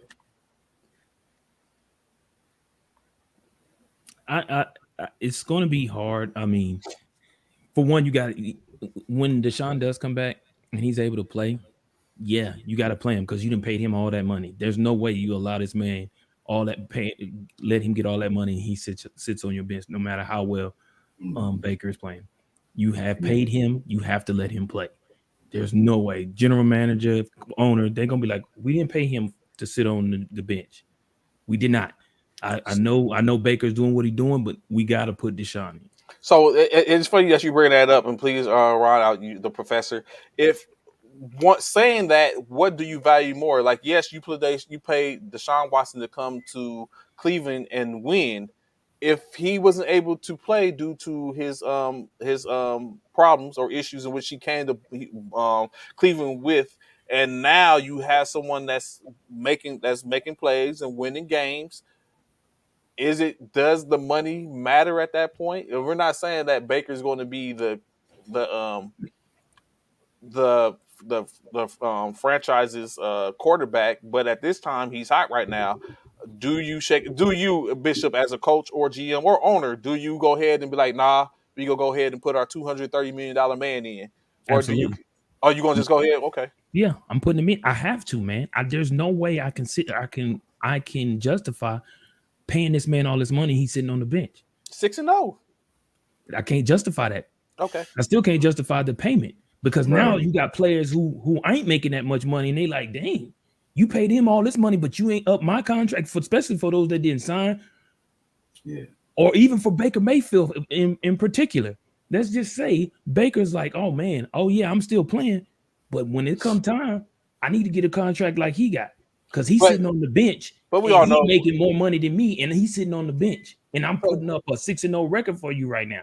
So do you think it could be a possibility of now Baker has basically utilized this to play himself into a contract somewhere else? Possibly. Yep, possible. But again, Baker has to show and prove.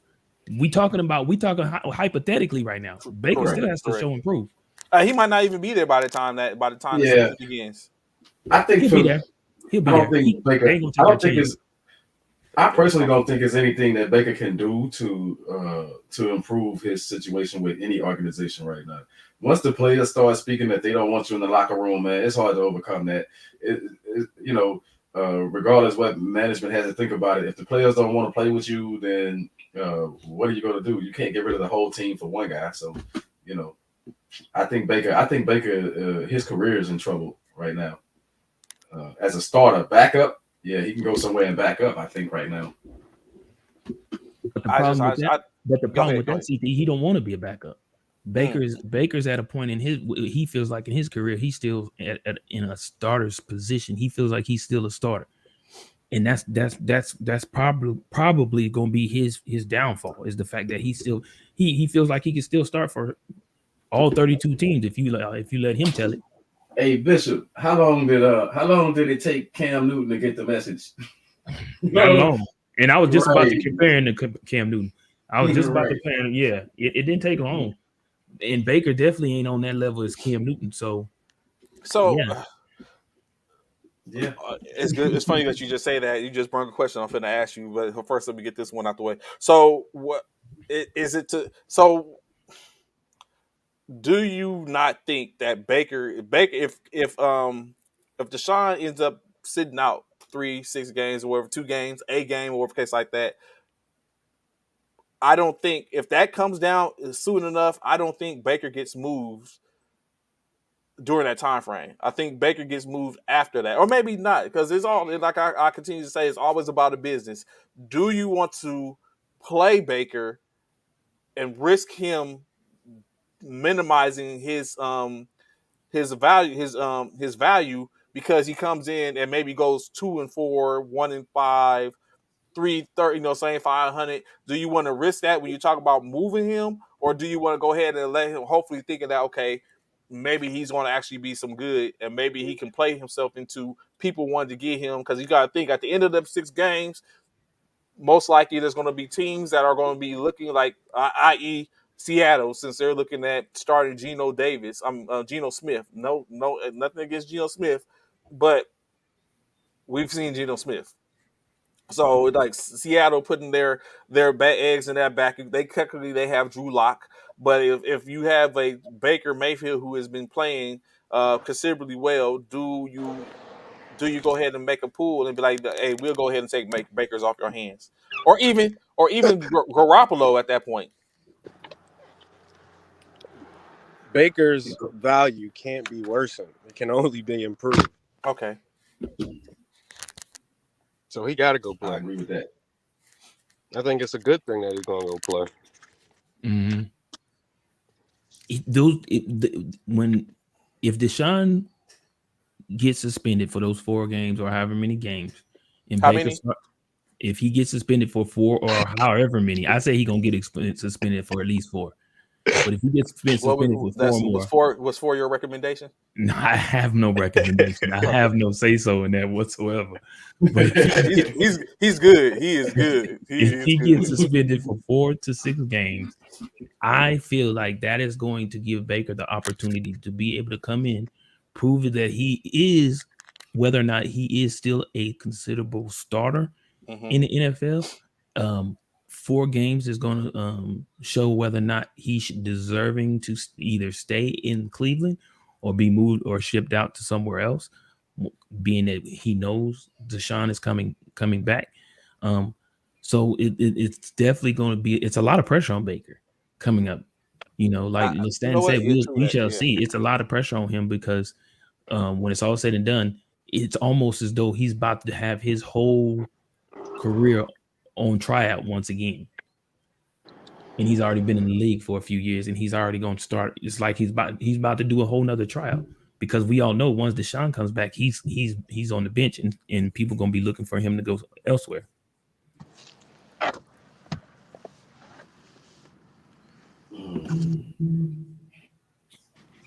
No, Deshaun is being suspended before breaking league the conduct. League conduct, yeah. Basically, putting himself in position for it to even be a question, right. Which is their thing. So yeah, it's unfortunate. So additionally, what do you guys while you're on while Ron's able to still be on too?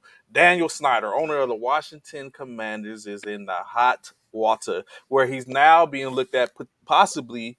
And tell me, do you think this is how great of a possibility this is of being voted out from the NFL as a owner due to the fact of my man was doing all kind of stuff. You had the situation where they discussed and talked about his the work environment in or around his organization towards women and minorities. Now it has been revealed that he has been keeping 2 sets of books where he's been keeping money from the league. Do you think he's gone? Is Daniel Snyder out, or does he still, or does he not, or is he able to stave off the 24 votes needed to get him out the league to force him to sell his team?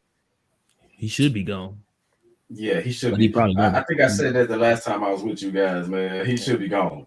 Like, how many chances is he going to get? To prove how much, he's just bad. He's bad for business, and you can see that now. The NFL is starting to notice he's bad for business. As Ron would say, he has been a habitual line stepper, and now the chickens are coming home to roost. Oh yeah, vote him out. 1, 2, 3 strikes, you're out. Come on, game. Depends on how many of the other owners he can get to buy in with him. And that part, that's business corporations together. He just needs to get 9 to say, yeah, we think he should stay here. You know what? It's probably dependent upon. It's a good point that Coach just made. It's probably dependent upon what Jerry says. There's certain ones in which kind of like move that crowd. I think Jerry is one of them.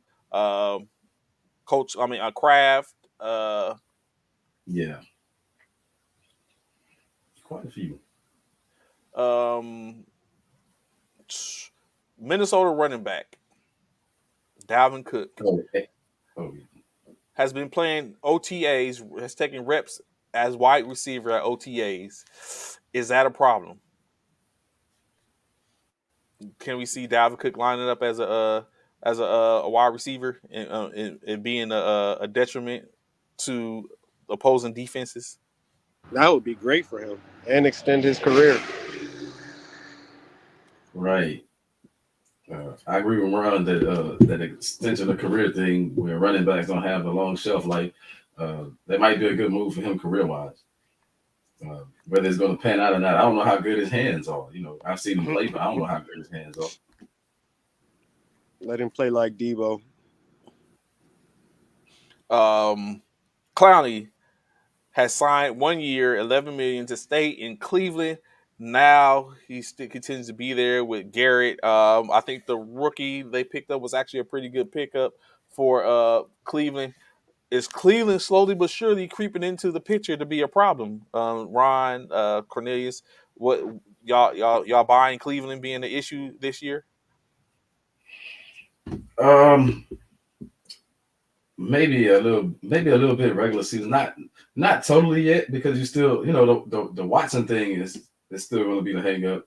If they were starting, from preseason on with Watson, then they might be tough. But I don't think they're going to be around in the end this year exactly. Just because they got all that stuff swirling around a lot of times teams just don't do well with the controversy, man. Baker Mayfield still lingering over their heads, stuff like that. So not yet. Okay. Got you. So real quick, while we still have Ron on here, what we have been talking about is, for some reason, I don't know why, Cornelius, I said what I believe my team's win loss would be.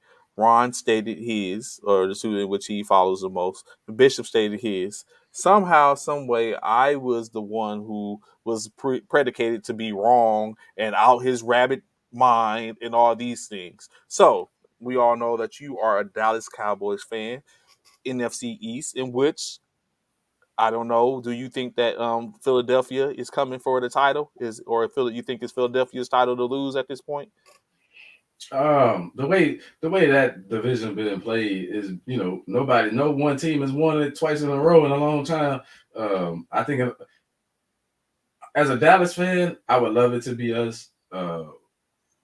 But you know how we do sometimes. Like, we always better. It seems like lately we better on paper than we are actually on the field. Lots of disappointments there. So Philly has a chance, but I'm still leaning towards the Cowboys finally saying we can get it done. We can get it done this year. Okay, so let's do Ron with the wholehearted laugh, the dastardly laugh.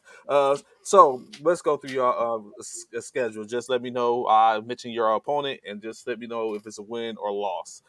First, the season starting off, New York Giants. Is that a win or loss? Oh, that's a win. Ooh, okay. Washington Commanders. That's another win. Okay, 2-0. The Los Angeles Rams. That's probably an L. We only show up in big games, so that's probably an L. The first of two, the Philadelphia Eagles. Who's at home in that game?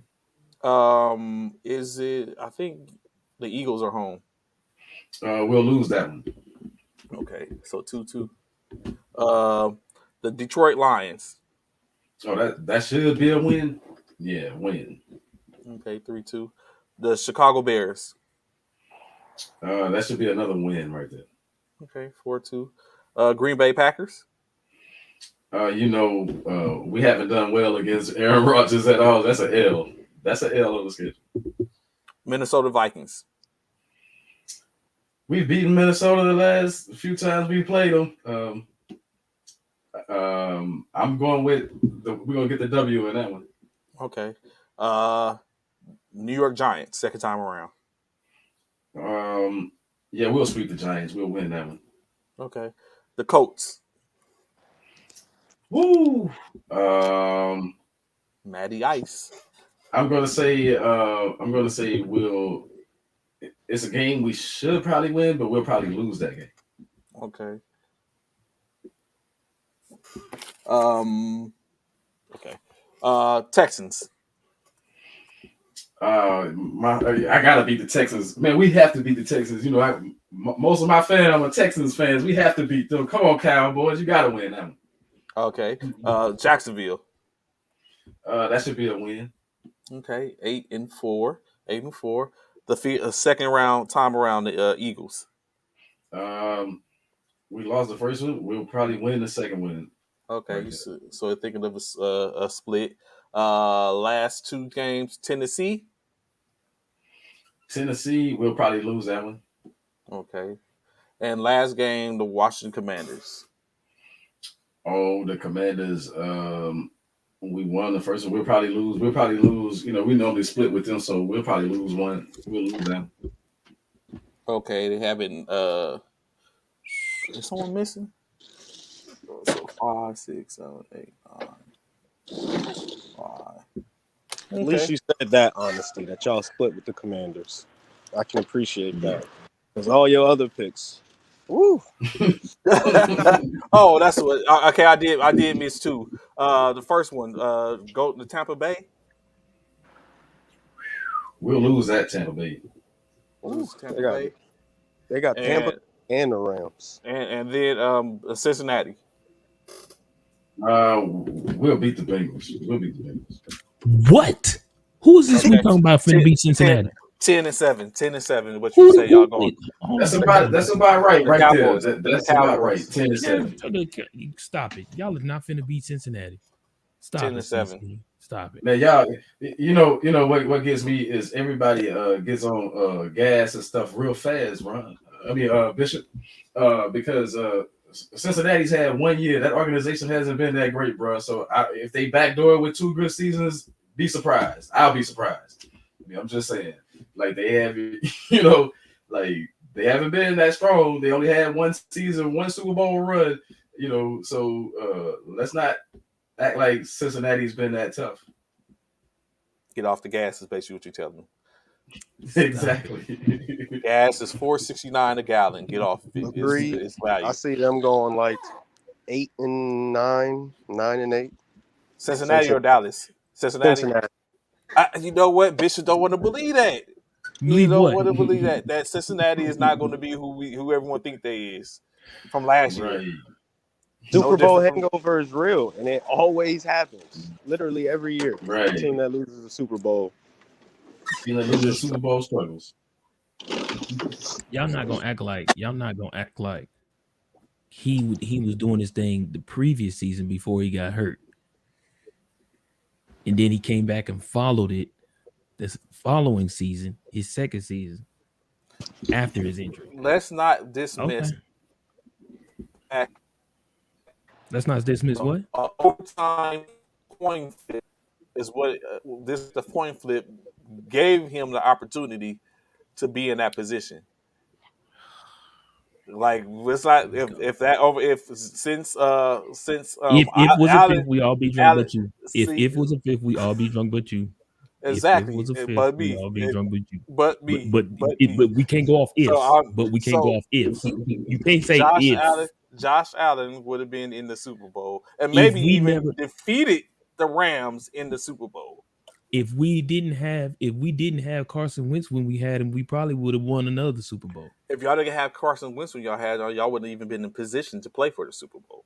If we wouldn't have had him in the third season, we probably could have been in the Super Bowl again. Those are lies. I'm not going to even just. I'm glad you ain't ifing on that. If so, stop it. Nick Foles, who Bishop thinks highly of, is now being looked at being the backup in Indianapolis. What do you think about that? First, I thought they was going to say he was going to be a backup. Oh no, no. That's the same thing. I thought I was like, why are they playing with this man like this? For the Commanders, yeah. I thought the same thing. I was like, why are they playing with this man like this? I was like, they're gonna send him. But if he was there, he was finna take Carson's spot again. Yeah, he was gonna take Carson's spot. He was gonna take Carson's spot again. Oh yes, he was. Not the second time around. Trey, I don't know. How he not gonna take it? He was the Super Bowl MVP. How he not gonna take it? You know what? You know what? This is why I realize goes on a lot. And that's the difference. We tend to grasp onto the past. You know what I'm saying? I don't grasp onto the past. You can't because your past is so far. Your past is so far. Hold up, that's not. We're not. So what we're not going to do is the Super Bowl. What we're not. So the last time. The last, yes, we won a Super Bowl, but we've been to 2 Super Bowls in the last 5 years. It don't matter what you've been to. Can Philadelphia say that? It don't matter what you've been to. It don't matter what you've been to. If you ain't won it, you second place, regardless. If you ain't won it, it don't matter. You just like everybody else at the crib who sat and didn't win. You right there along with them. You just won last. The 49ers you just lost last. I mean, the 49ers have equity. The 49ers have equity when it comes to Super Bowls. Prior to 2012, we was 5-0 in Super Bowls. This ain't property. We have equity when it comes to Super Bowls. This ain't property. Ain't nobody selling the house. This ain't property. What you talk about? Ain't nobody talking about the 49ers when the last time they won the Super Bowl. Nobody talking about that. No one's talking about that. You know what? I asked a question. And thank you, CC. I asked this question. We want to strike all that from the record. I asked this question. A non-quarterback, who would be the non-quarterback in NFL history in which you guys would choose to be your franchise player, non-quarterback? Jerry Any player? Rice. Jerry Rice. You know what? I didn't think about that. I don't think he would have been mine, but I could respect that. Really, Because Ron? Jerry, because Jerry? Jerry, but and this is my thing for the professor, Ron. Jerry Rice is nothing without a quarterback. So what you going? Defense? Non-quarterback. Huh? Non-quarterback. I was. Non-quarterback. So when we I take love defense. defense, okay. I love defense, so I would who would go. it be? I would go Lawrence Taylor, man. I would Lawrence Taylor. Hands Great down, pick. Lawrence Taylor. That's an interesting pick, Bishop. A non-quarterback. Well, in that case, I I'm guess I got to go Aaron Donald. There you go. Really? Yo, so I am big I would on go defense. defense. I'm going Really? defense. Three Yeah, defenses? You yeah. gotta be kidding me. Yeah. Y'all gotta be out y'all minds. Y'all serious. Y'all are Trey. building a franchise Trey. on a defensive player? Trey. All the offensive players in the Trey. world, and y'all building on a defensive player. Trey. Seriously. Yes. Oh my Trey. goodness. Go ahead. I'm listening. Trey, did I not hear you say just a few days ago? I love defense, but I'm not Hold on, let me build finish. my organization Offense on the sells defensive. tickets, defense win championships. True. Defense wins championships. Yeah. True. So therefore, I'm picking a defensive player. Oh, I'm not picking an offensive player. I would love I'm to be picking in the a same defensive league player. with y'all. So me personally, I would probably pick I like CC's and Lawrence Taylor. I like Aaron Donald too. For me though, it would probably be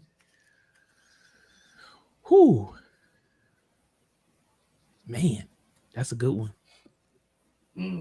It would probably be a cornerback. I don't know. It would be some corner. I would probably pick a corner. Reeves? Oh, you know what? I take that back. You know who I would pick? I take that back. You know who I would pick as my defensive player? Ray Lewis. Ray Lewis. There it is. Yep. Ray Lewis. I thought you would have said Eric Reed. Nope, But Ray Lewis. Wow. Ray Lewis. Because he's a motivational speaker. He motivates the team. He gets the team. Yeah, I would pick Ray Lewis. Yeah. And if I got any enemies, he'll take care of them, literally. You was not gonna make Ray Lewis sound like he's Suge Knight. You was not gonna do that, Ron. Ron, you was not gonna make Ray Lewis. The Suge Knight of football. I like that. That's a throwback. Oh, Reggie White. Oh, y'all, who is with this defensive stuff? Is like that's mind-boggling. But okay, okay. So who's yours? Who you picking? Oh, come on, Barry Sanders. You know this. Barry Sanders. Yes. I mean, that's a pretty good pick, but That I thought is a about good that, pick. but I still would have took Lawrence Taylor. Yeah, Barry Sanders is a good pick, but good Lord, Barry Sanders. I like this, like to build a franchise around y'all going defense first. That's not bad, but woo. Yeah, I'm going defense. I got to, bro. I got to. The defense is got. So between y'all three defensive players, who do you think would be the better one in the? I mean, I know it's kind of because of the eras, but if you was to sit and use their primes in with any era, who do you think would be the better player? Lawrence Taylor, Aaron Donald, or who was your pick? Bishop Ray Lewis. Ray Lewis. Man, I'm sticking with my pick, man. Lawrence Taylor. I don't think Lawrence could get down in this era. Well, no, in this era, no, because they can't hit hard anymore. But that targeting stuff is a beast in the league now. So yeah, Lawrence wouldn't be able to survive in this league with the targeting issue, without question. Yeah, I'm still sticking with me personally. I'm taking Ray. I think out of between the three of them, I think literally, but I think between the three of them, I think Aaron would dominate in both eras. Yeah, true. And Ray wouldn't? No, I don't think Ray would. What? You know why I say that? Why? Because the tight ends are a lot faster nowadays, and I don't think Ray would be able to keep up in that aspect of the coverage. Ray played middle though. Yes, he did play middle, but he ain't really too concerned about a tight end. That's for the outside. He ain't concerned about a tight. He got to drop. He got a lot of outsides are edges now. So he would have to cover in space, and I don't think he would be able to cover in space with the tight ends these days. I think Taylor would have a better chance of covering in space than Ray would nowadays.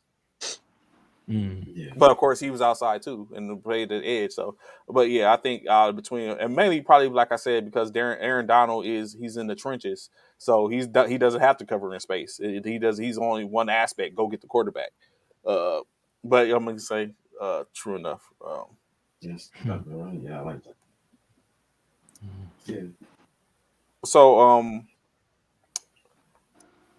I have a question in reference. I will give y'all these 10 trades, and I want y'all to tell me who y'all believe was the most impactful trade in the season once you take a look at it. Of course, one of the first trades being Deshaun Watson going from the Houston Texans to the Cleveland Browns.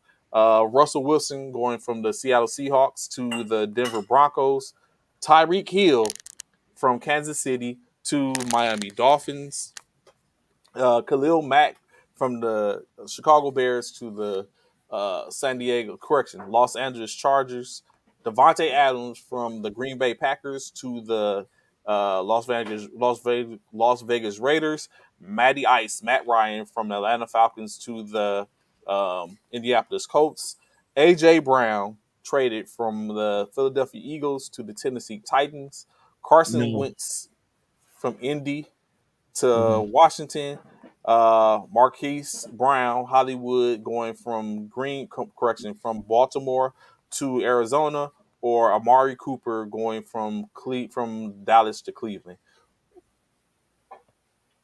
Who do you think was the most impactful for the year as of that right now? What do you think is the most impactful trade? Deshaun? Mm-hmm. Even with Baker still there? Yeah, especially with Baker still there. Yeah, definitely. Yeah. I gotta agree with Bishop. It's Deshaun. The amount of money that they gave, oh man, That part. That part. It's Deshaun. Ron, you agree? No, I'm gonna be extremely different. I'm gonna go with, of course, the quarterbacks. You're getting a CEO, someone to come lead your organization. Mm-hmm. That's an easy pick. But I'm gonna look at Tyreek Hill going to Miami. Of course, that messes up the Chiefs and everything that they've been doing. And then with Miami, it kind of puts the whole franchise on notice. Like, if we don't do something this year, it's going to be a lot of shaking up, especially in that quarterback room, Mr. Two. And they not going to do nothing this year. And I think y'all sleeping on Kansas City. I feel like Kansas City, even though Cheetah's gone, I feel like Kansas City is going to still be a force to be reckoned with. Watch what I tell you. And so, y'all sleeping on Kansas City. So I'll address that real in a second, Bishop. But I'll say I think mine's. I don't know why I'm saying this. I think it's like blood in my mouth. I think AJ Brown, that is going to be the most impactful because now he goes to. I think for the same reason which Ron was just talking about. Exactly. Now it's the same. I think it's the same. It's that same thing exactly. is in Philadelphia now. Train? You don't believe it? How you gonna say that? But hold on, Ron, don't do that because how he gonna say that when he don't even believe in Jalen Hurts?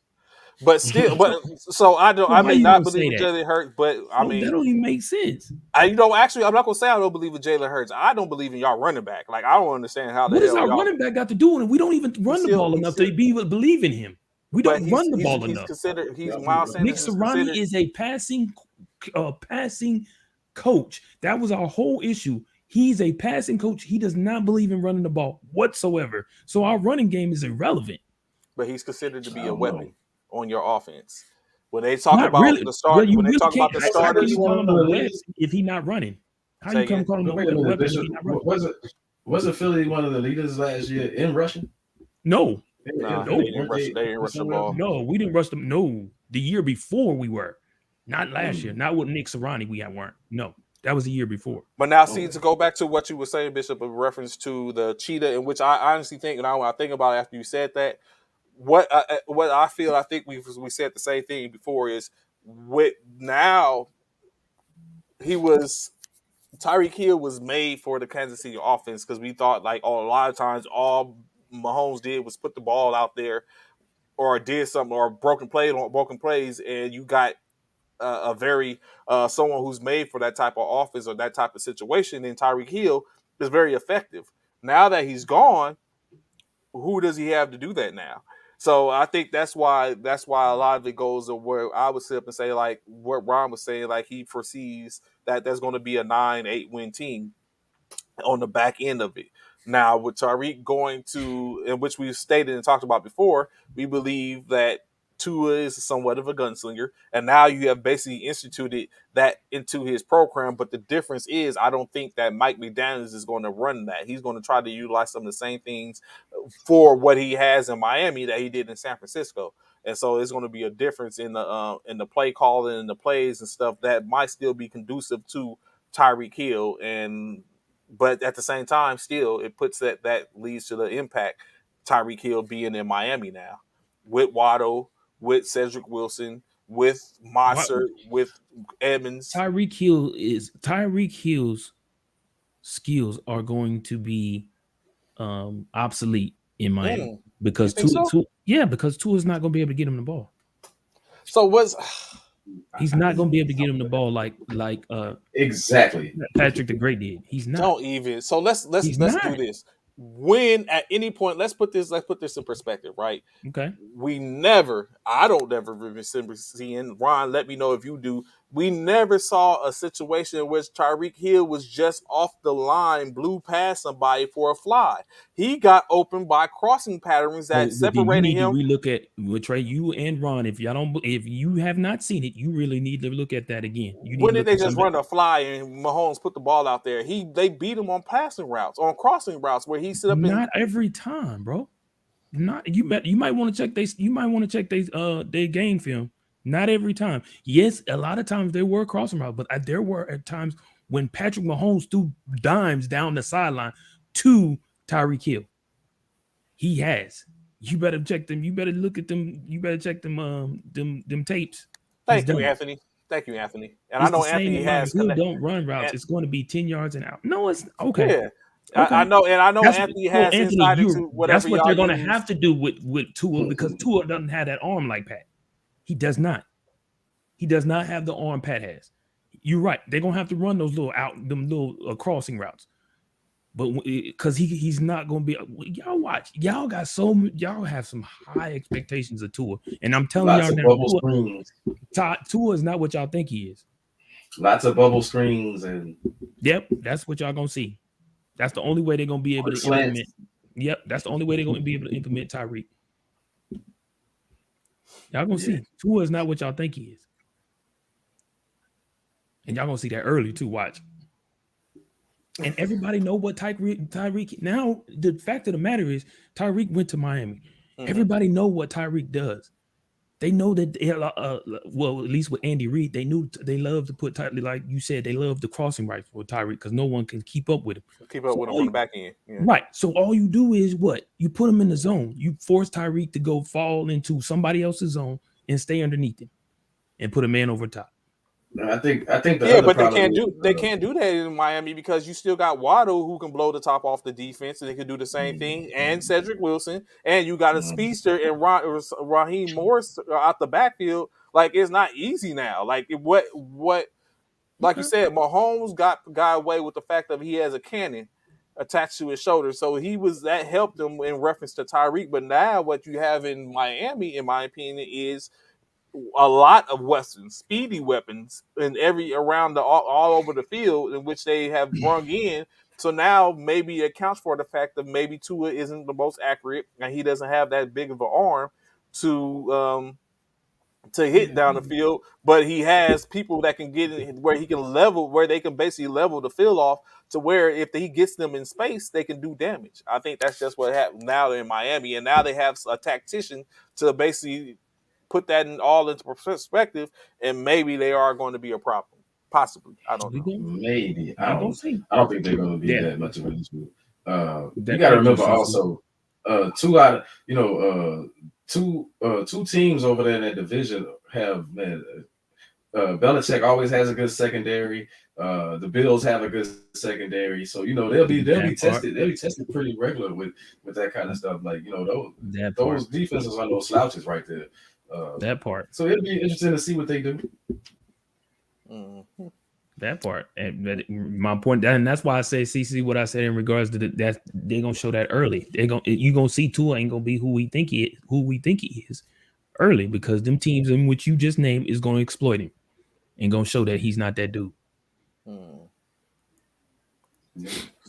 So, as we get ready, get close, let's get into this NCAA football, as me and Bishop so eloquently love to speak about. I start this with what's beef. Of course, as we all know, Nick Saban has some very interesting words to say in reference to Texas A&M's recruiting, as well as even Coach Prime's recruiting in Jackson State. But just like differently, unlike someone like Lil Wayne or anyone that stays quiet when people come at his head, Fisher responded and came back and stated that Nick Saban seems to, in lieu of his misdeeds that he has been doing since he has been a coach, being that Fisher was underneath him as a assistant coach in LSU, calls him a narcissist, and then states that he believes that he's God, and saying that he's basically upset because he's not winning and he's not able to get his way currently. Maybe even that he's trying to set the table for him to basically go in and do exactly what he's accusing everyone else of doing, and becoming to get back to the top. He basically stated there's a reason why he never went to work with him again at Alabama. While he was in Alabama, he doesn't. And basically that they're done. As Nick Saban stated that he's called him Coach Fisher and Coach Prime in reference to, or Coach Deion Sanders in reference to apologizing. He issued an apology stating that he didn't want to give off the idea that he was saying that they were cheating, but they are utilizing the system, and basically there needs to be some type of legislation for the NIL. What do y'all say about this? Do you think, first of all, do you think Nick's apology was completely heartfelt, or was it just a PR stunt? And what do you say about Fisher stating that he thinks that Nick Saban's been doing some shady stuff, or that Nick has been doing shady stuff, and no one is paying attention?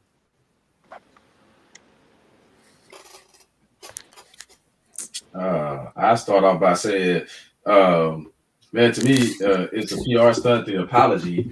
But come on, we know college football has been doing their thing for years, man. It's like,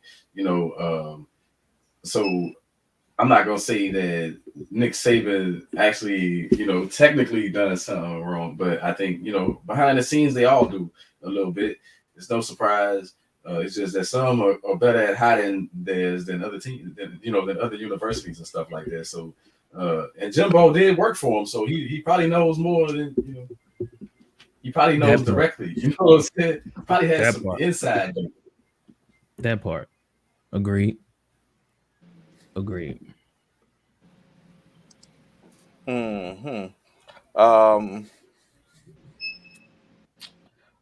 Biletnikoff wide receiver Jordan Addison has finally made a decision on where he's transferring to, and USC. And it is actually USC. He is now a Trojan, as he has decided to go with the Trojans as opposed to any other college. His fault. I think,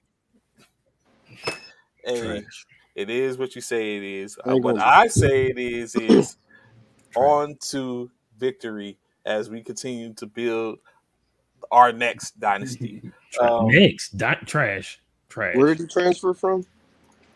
Pitt. He was the top. He was a top wide receiver in the college football last year. He played with Kenny Pickett. Again, Pitt.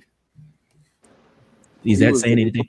He was the number one wide receiver. No, he was not the number. He was in Pitt. Maybe he won the Biletnikoff Award. That means he was so. the number one wide receiver.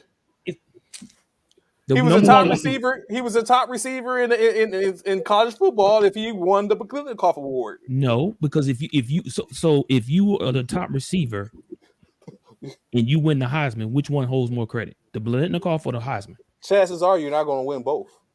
You can't win both. I got you. But if you win one of the other, which one holds more credit? The Biletnikoff or the Heisman? As a wide receiver, I'll wait.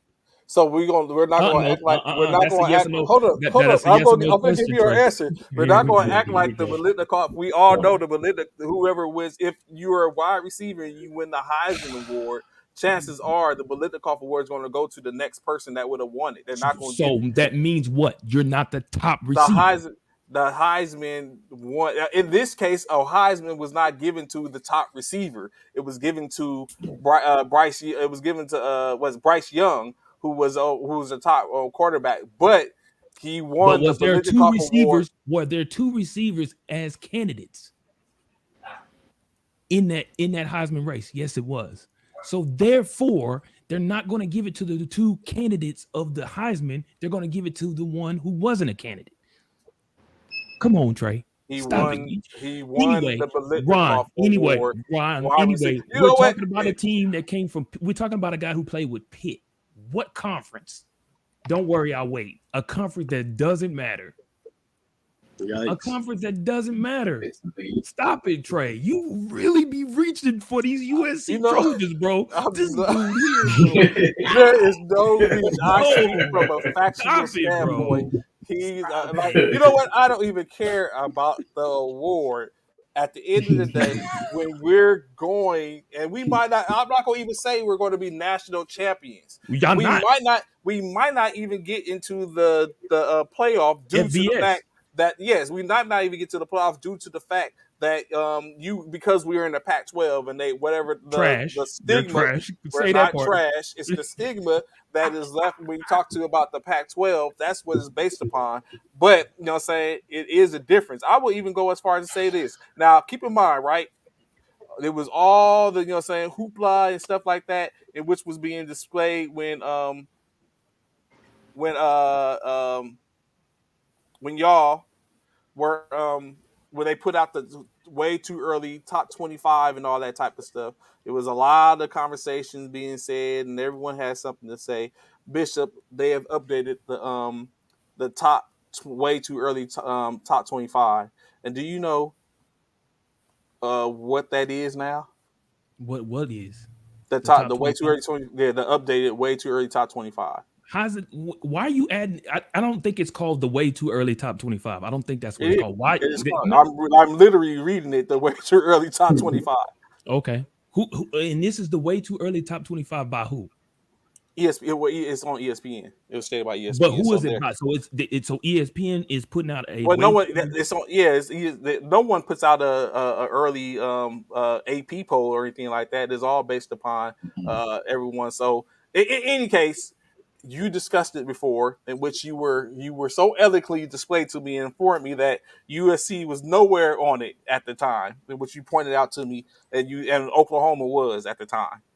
I would even think that they own it now, but you know what I'm saying, due to where at the point where I got somewhere, I realized like, oh, they don't even matter. So of course, number one, they have Alabama is number one. Number two, Ohio State. Number three, Georgia. And lo and behold, them USC Trojans have jumped from way below to number 4, jumping from number 12 to number 4. Premeditated. Texas A&M is number 5. The Utah Utes dropped from number 4 to number 6. Notre Dame goes from number 6 to number 7. North Carolina State goes from number 7 to number 8. Michigan State from 8 to 9. The Wolverines from 9 to 10. So they're still in the top 10. The Wolverines, shout out to Ron. Oklahoma State goes from 10 to 11. Clemson from 12 to 11. From 11 to 12. Even the Houston Cougars go from number 13, Bishop. Oh, there we go. Oklahoma moved up 3 spots from number 17 to number 14. So there's still a chance. Top 15. And this just proved my point, what I stated the other day. The reason why all these changes on this top 25 again, and CC and Ron, the professor, y'all correct me if I'm wrong. The reason why they've moved all these teams around like they have, but with Trey with this pre 25 top 25 or whatever, is because the previous teams coaches, the coaches from the previous team. That's why you can't put they're putting USC at number 4 only because of Lincoln Riley. That's it. That's only they're using his resume for what he did in Oklahoma. That's Pittsburgh, it. You can't go off Pittsburgh has even jumped from not being ranked to being number 15. Oregon Ducks go from 12 to 16. Wake Forest goes from 14 to 17. Baylor goes from 16 to 18. BYU from 18 to 19. Arkansas Razorbacks 20. Ole Miss goes from 23 to 21. Watch where we find USC at the end of the Kentucky season. I bet goes you don't from even get in the 21 top 10. to 22. They won't even get in Cincinnati the top goes 10. from 19 to 23. Tennessee, not ranked, but they're 24. And the Iowa Hawkeyes goes from 15 to finish the list at 25. USC will not be ranked by the end of the season. They won't even be in the top 10. But I'm sure USC has the best quarterback in football, right? If you let Trey tell it. Let Bishop tell it. Now, if Caleb Williams, it's funny how that goes. If Caleb Williams was I never still said in Caleb Oklahoma, Williams was the best. I would never say when he was in Oklahoma last year. I never said he was the best. I never said that last year. If he was still in Oklahoma, Bishop would be all this praise. Why is I never said he was the best. I never said Caleb Williams was the best quarterback when he was in OU. Never did I say that. When he would play last year, I never said that. Was he better than Rattler? No. Oh, yes, he was better than Rattler. Yes, he was better than Rattler. Yes. So I'm not saying okay. I wouldn't know if I would go as far as say like who's the best quarterback. Is it Bryce because he won the Heisman? Please say yes so I can sit up and eat that up. So go ahead, say yes. No, I wouldn't say it's Bryce. Oh, okay. I wouldn't say it's Bryce. To be honest, I don't know who the best quarterback is in the league this year. In NCAA this year yet. I really don't. I can't say. Because all of these switching around and stuff like that, people leaving and going other places. I can't say. Don't co-sign that. Don't co-sign that, Cornelius. Don't even give that. I'm not taking the bait, Anthony. You know I'm not taking. But I do agree that I do agree we got to let everything shake out a little bit and get closer to the season and see what's what. That part, CC. We know. What I will, and this is so I can go on record with CC as well as the professor Ron on here. I stated, and I say this, and I say this wholeheartedly. USC would definitely do better than they've been doing in the past few seasons because of the fact they do got Lincoln Riley and they're in the garbage conference. So they will do better. However, is that even a compliment? This guy is a compliment. If that is not a compliment when you say we're trash at the beginning of the day. I'm not saying y'all trash. I said y'all conference is trash. Y'all conference is trash. It is not. It is trash. CC, Ron. But how long it's going to take Lincoln Riley a minute to get his recruits in there, right? Like he still has to use some of the other. He already got some of them. You got some. Yeah, but I'm just saying, like in top spots, but you still got to fill out a roster, man. You still got other positions and players. I mean, how familiar are they going to be? And that's the thing. And that's the thing, CC. And that's the thing, CC. He's so focused that because they got Lincoln Riley, But again, when it's all said and done, what have we all said? Defense wins championship, offense sell tickets. He is not a defensive coach. He's an offensive coach. So yes, it's cool. They can put up points, but can they stop anybody? That's my whole issue. That's my whole point. Yes, he can do everything. You know what? For the most part, they only have to stop one to be able to go because USC has scrapped the division. So now the top two teams from the conference are going to play each other in the national championship. In their conference championship. Mm-hmm. So now all they have to do is even one beat out because that's technically the only competition in which they have in a conference on paper. What was your record again last year? 3-8. There you go with that. No, yeah, it was not 3. We had a bad. We had a bad season. Yeah, we had a bad season, but we lost our top 2. I would even probably say 3 quarterbacks in the division. I mean, on the team to injuries. How? To injuries, right? And injuries caused by what? A non-blocking offensive line. Okay. USC produces some of the top linemen in the league that are in the league now. So how did your quarterbacks get hurt? When they got hit, it was just when they got hit. Okay, if they got hit or Okay. a problem, so we lost them. So we shuffled quarterbacks the whole year. Not to mention that Clay Helton was not the best. Had started basically fall off in his play call and all that, and it just wasn't a good season. So I would be the first to say that. I wish we was playing USC. Oh, I wish they was on our No, schedule. you don't wish that. Yes, I do. Yes, I do. Oh, I wish they was on our schedule. Well, make it to the national championship. We can play there. Y'all won't make it there. Y'all won't make it there. Y'all will win out in y'all's conference probably. I'll give y'all that because y'all trash conference. Y'all probably went out in y'all conference, but y'all won't make it past that. That's it. Y'all done. You know what? I'm not going to even say that the because Big 12, again, CC, I'm not going to even say the Big 12 is I've trash. said it again, and I said it Oklahoma again. is trash. I'll say this again. We got more national championships than y'all. That is more recent. That is a lie. Oh, okay. More recent. Let's more get recent. it right. Let's get more it right. Recent. And when the last time y'all been in the FBS? We haven't. Okay, don't worry. We have. So what I will say is the thing about Lincoln Riley. He's better than y'all. You out your rabbit, man. He's reaching. He just reaching. Don't worry about it. He's reaching. This is coming from a guy and Michigan. Hey, this coming from a guy who's is better than y'all. That means they way better than y'all did. That means they way better. They were a top 4 team. So. And when the last time, CC, Ron, we did this last week on Friday. When was the last time y'all had a losing season? Last year. The last time the Sooners had a losing season was 1986. And what does that say? That says a lot. How many championships? How we trash? Hold on. 1986, right? How many national championships have y'all won since then? Since 1986? Yes. I can tell you this. They got a few.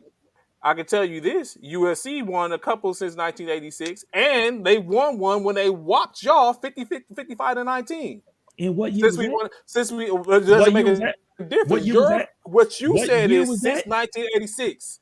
So that is it does not make a difference when it is. When the last time y'all made the FBS? We have not made the FBS. Okay. So y'all ain't even making the playoffs. Y'all not even making it in the playoffs. So what is your argument? How many playoffs have y'all made since they started the playoffs? We pretty much made it. I think we made every one except one. That's where you're wrong. We made them. I think everyone except for. That's where you're wrong.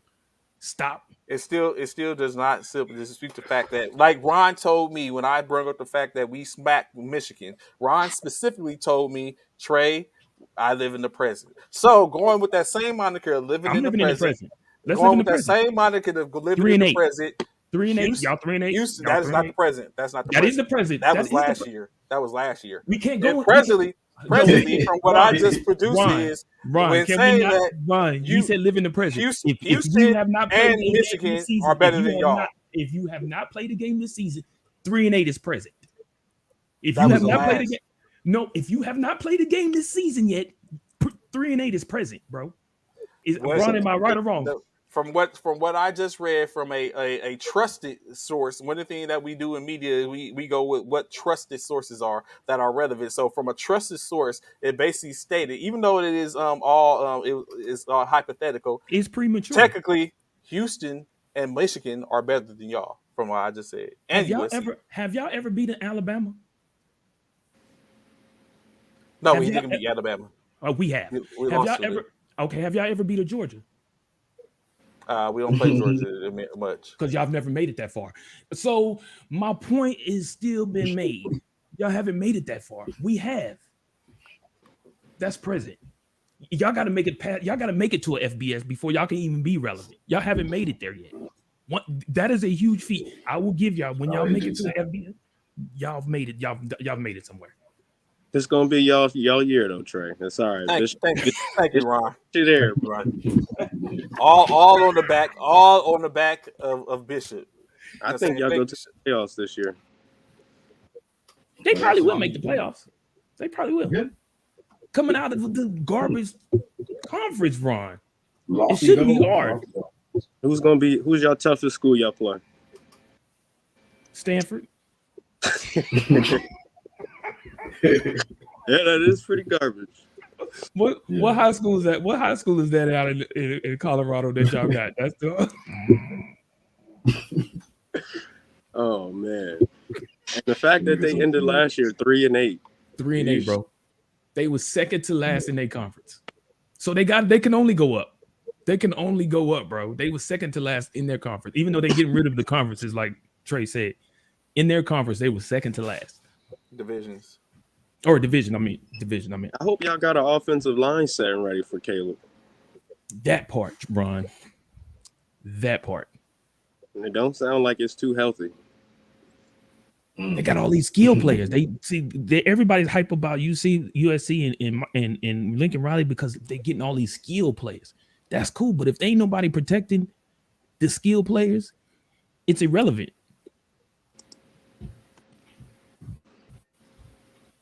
He looking up something now. You could tell he doing some research. I'm not researching look, he looking up researching something. anything. Yes, he is. He looking up something. Yes, he is. Yes, he is. I know, Trey. Yes, he is. Yes, he is. He trying to find something. I'm good. Like I said, I'm good. Like you have a couple of points, but at the end of the day, like I said, what I am holding on to is per what I was just speaking about.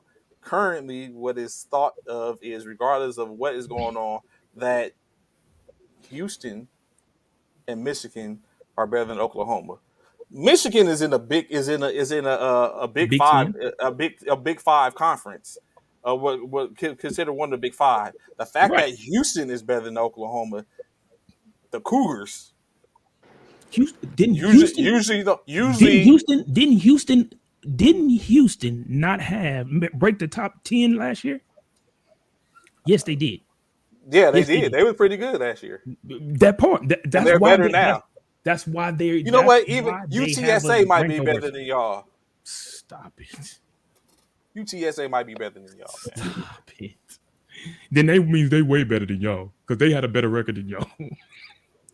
They had a way better record than y'all. They was in the top 25 too. So as we get ready to get up out of here, it remains to be seen. And when it all came and done, just wait. I can't wait. I can't either. When y'all hear Bishop, like when he gets on here, and you know, Ron, how you was looking, Bishop is going to need some of them skies than what you had, Ron, this morning. He's going to need plenty of those. He's going to need plenty of those. He's going to probably have to sit up and do his broadcast from outside so he can sit up and be able to see it, because that's what he's going to be needing when he's wondering why Oklahoma is 0-6.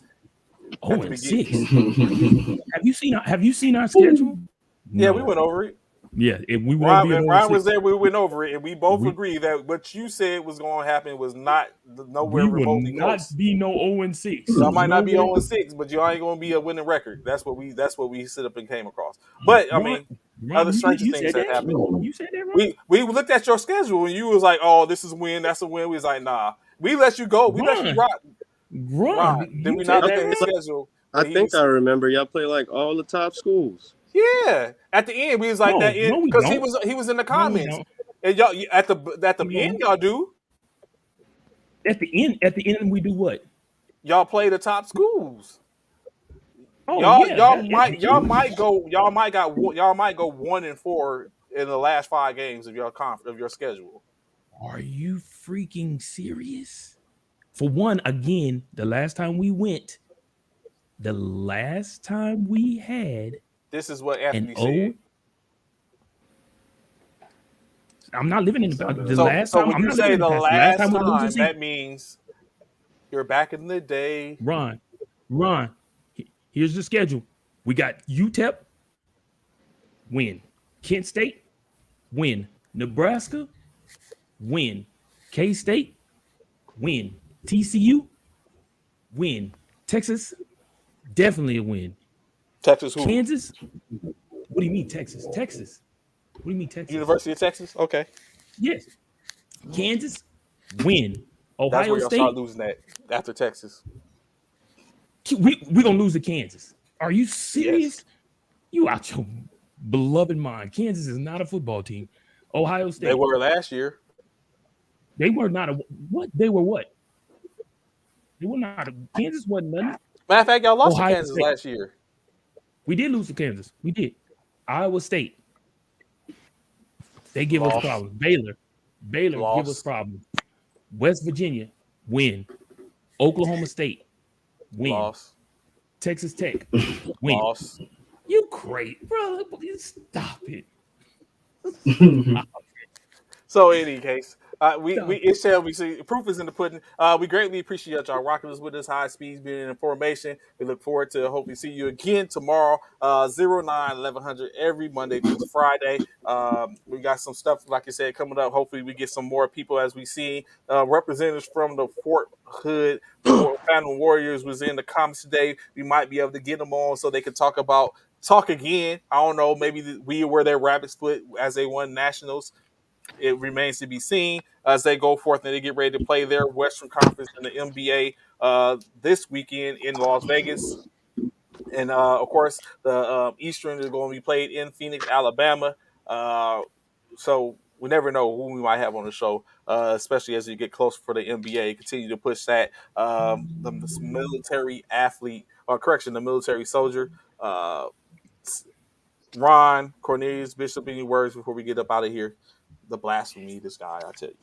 I just want to say thank y'all, man. And check me out, thesimshow.com. Peace, Bishop, love, joy. Yeah, that's what's up, man. Y'all be easy. Y'all have a great Monday. We appreciate y'all for tuning in. Y'all have a great one. We'll see y'all tomorrow. We'll definitely see y'all tomorrow. I'll get ready to talk about what Boston didn't do to get the win. So see y'all tomorrow. All the love and respect to y'all, high speeds. So at this point, so attention, fall out. Check y'all in the morning. Roll 5 Military Fraternity Incorporated. Y'all have a good one. Peace.